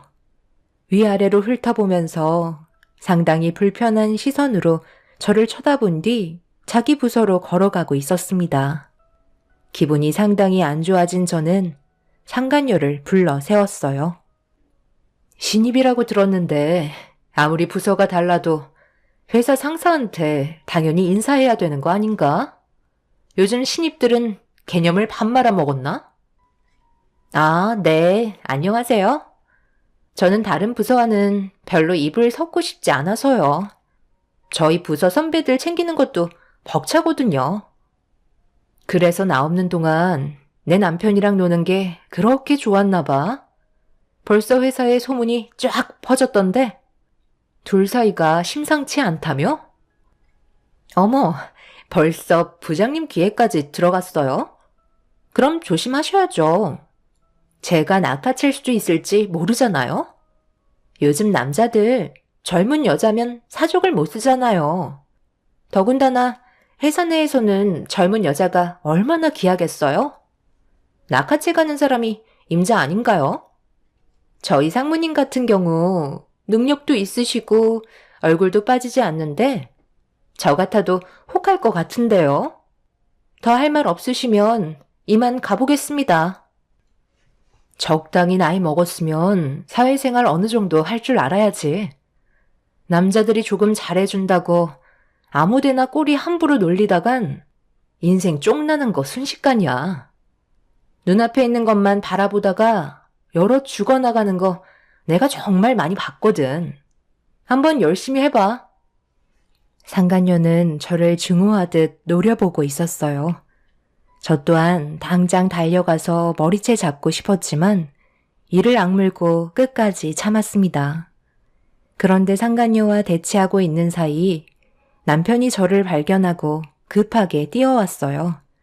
그런데 제가 아무것도 하지 않았는데 상간녀를 자기 몸 뒤로 이끌더니 보호해주려는 듯한 행동을 제 앞에서 보였습니다.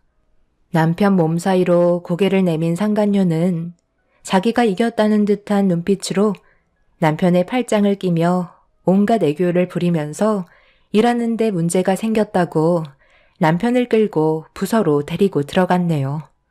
그리고 그 모습을 저뿐만 아니라 저희 부서 직원들이 전부 다 보고 있었습니다. 그때 받았던 치욕은 아직까지도 잊을 수가 없을 정도로 엄청난 충격을 받았었죠. 그래도 회사 내에서 제가 본처인데 상간녀를 감싸는 남편을 보고 있으니 더 이상은 안 되겠다 싶었습니다. 그래서 퇴근하고 이혼 서류를 테이블에 올려놓은 뒤 남편에게 할 말이 있다며 최대한 빨리 집에 오라고 문자를 보냈습니다. 좀 전에 있었던 일들에 대해 심각성을 느낀 남편이 오랜 시간 걸리지 않고 집에 들어오길래 테이블에 올려두었던 이혼 서류를 보여줬습니다. 그걸 본 남편은 전혀 생각지도 못했는지 놀라면서 저를 바라보았고 용서를 구하는 게 아닌 급하게 서류를 작성했어요. 그리고 뒤이어 저한테 한 말들이 제 마음을 찢어 놓았죠. 그래, 잘 생각했어. 당신이랑 나는 애초부터 잘 맞지 않았다니까. 각자 갈 길 가는 게 서로에게 이득이라니까.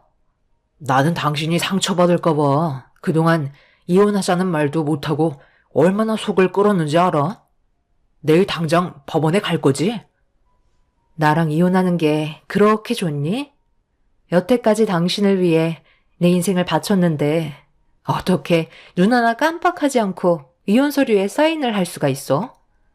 내가 왜 이혼을 하자는 건지 물어볼 생각도 없는 거야? 내가 결정한 이유가 궁금하지도 않아? 그걸 물어봐서 뭐해? 어차피 당신이랑 나랑 성격 차이 때문에 그러는 건데. 그리고 우리 엄마한테도 사랑도 못 받았잖아. 당신은 아이 하나 가지는 것도 정말 힘들었는데 결국 딸이었고, 둘째는 아예 생각도 안 하고 있는데 엄마가 좋아하시겠어? 당신 집안과 능력 보고 나도 결혼하긴 했지만 살다 보니 알겠더라. 그런 게 그렇게 중요한 건 아니더라고. 안 맞으면 끝인 거야. 내일 법원에서 보면 되니까. 나는 이제 그만 나가와도 되는 거지? 집안에 있는 짐들은 최대한 빨리 정리해줬으면 좋겠어. 그리고 이혼 재산 분할 같은 건 서로 가져온 만큼 다시 가져가면 되는 거니까 그게 신경 쓰지 않아도 되는 거지. 그런데 당신 회사는 어쩔 거야? 서로 불편한데 다른 데로 옮기는 게 좋지 않겠어? 내가 괜찮은 곳 알아봐 줄 수도 있는데 내일 마저 얘기하자. 남편은 지금이 기회라는 듯 급하게 서류에 사인을 한 뒤 자기 할 말만 하고 밖으로 뛰쳐나갔습니다. 그날 하루 종일 남편에게 받은 배신 때문에 그동안 살면서 흘린 눈물보다 훨씬 더 많은 눈물을 쏟아내고 말았습니다. 그렇게 남편과는 이혼을 하게 되었고 저희는 법적으로 3개월의 시간이 주어지게 되었죠. 부부로서 함께할 수 있는 마지막 3개월은 저에게 너무 많은 기억들이 스쳐 지나가게 만들었어요.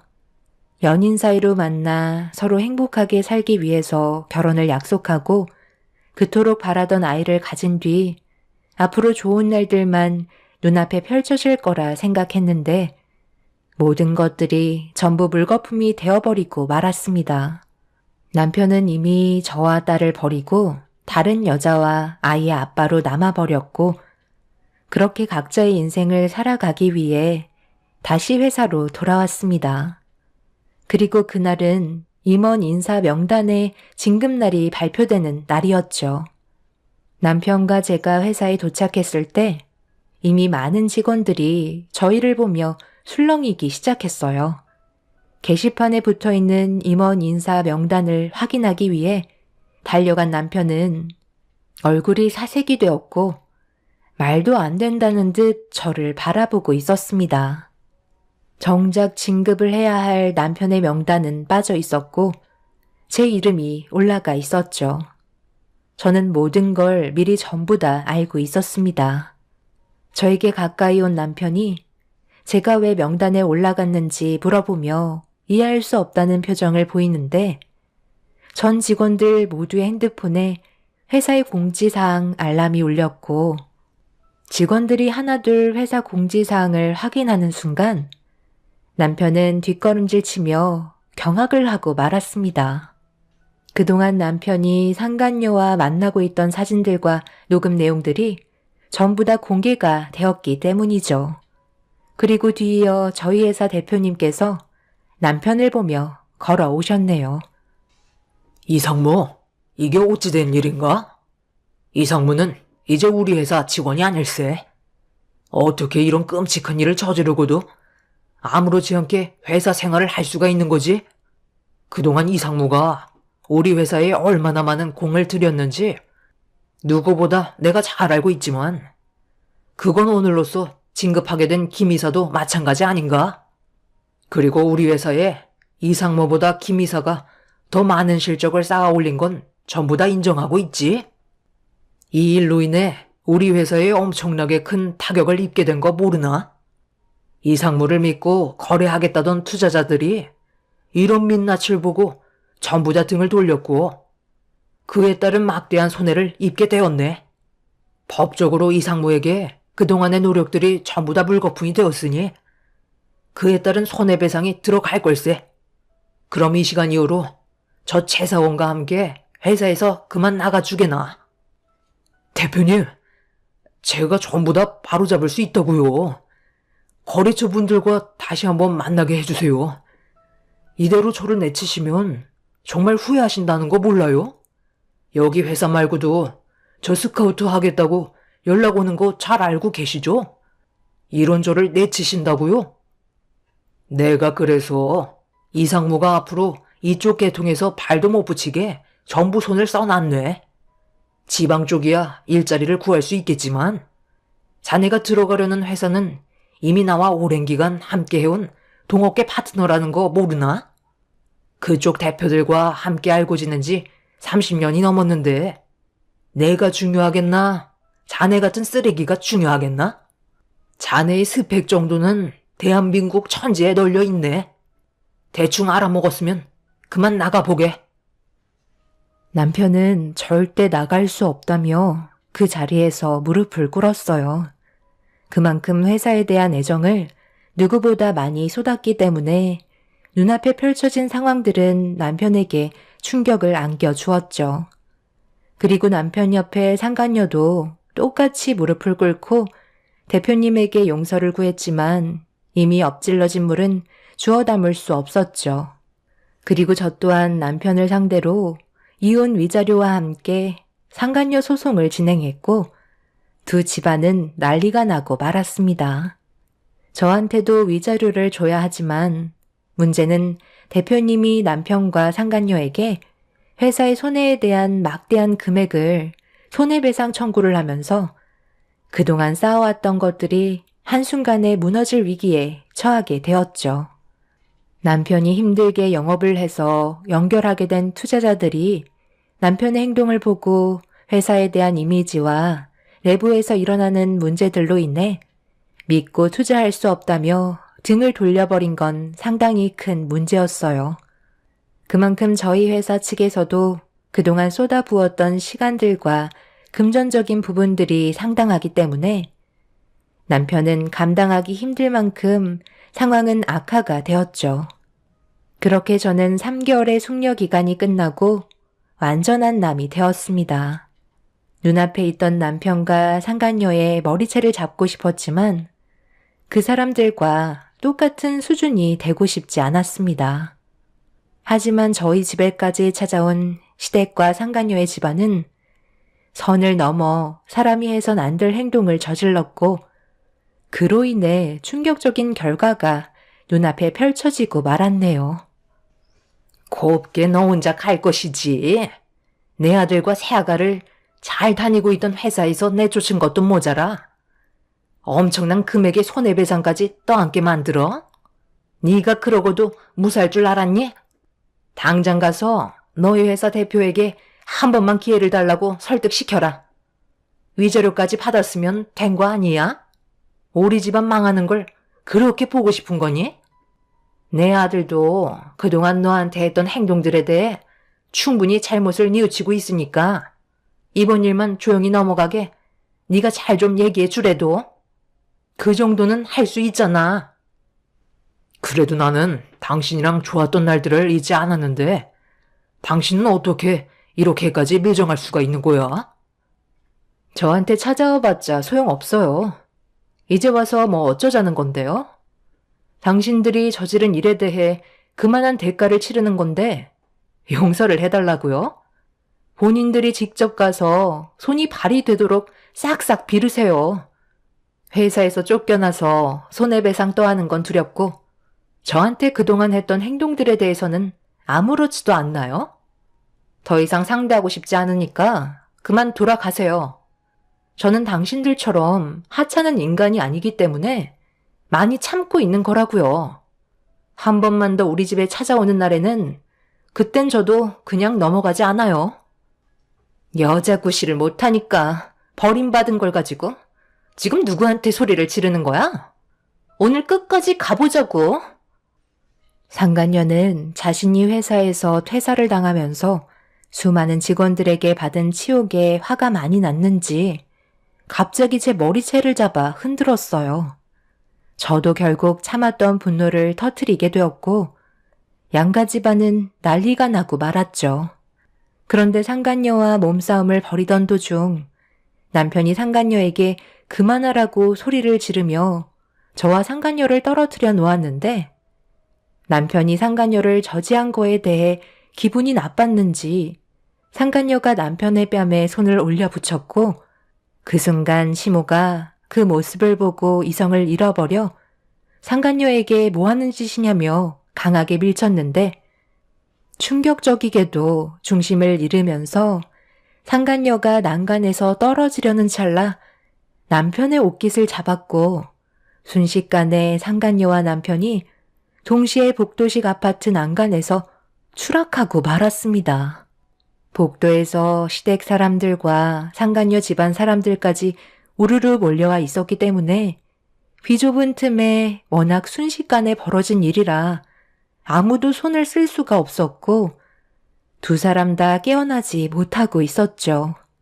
시모는 넋이 나간 상태로 그 자리에 주저앉았고 상간녀의 부모는 떨리는 손으로 119에 도움을 요청하고 있었어요. 그렇게 두 사람은 응급실에 실려간 뒤 저희는 경찰에게 벌어진 사건에 대해 진술을 하게 되었어요.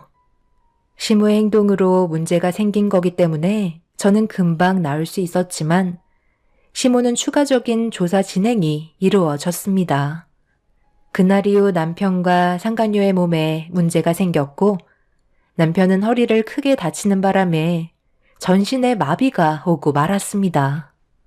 상간녀는 양쪽 다리에 신경을 잃어 평생 휠체어 신세를 져야만 하는 끔찍한 사건이 벌어지고 말았네요. 본인들의 행동들이 얼마나 끔찍한 일들을 저지르게 만들었는지 보여주고 있었습니다. 결국 그 사람들은 두 눈 뜨고 볼 수 없는 벌을 받게 되었지만 기분이 썩 좋지는 않네요. 두 번 다시 그 사람들의 얼굴을 마주하지 않았으면 좋겠어요. 아직 아무것도 모르는 제 딸이 너무 불쌍하지만 앞으로 저희 가족 행복하게 살기 위해 열심히 힘을 내려 해요. 분명 언젠가 다시 제 얼굴에 웃음이 가득한 날이 찾아오겠죠. 제 사연 들어주신 분들, 이제 올해도 며칠 남지 않았네요. 추운 겨울날 몸 조심하시고 하시는 모든 일이 잘 되시길 기원 드리겠습니다. 감사합니다.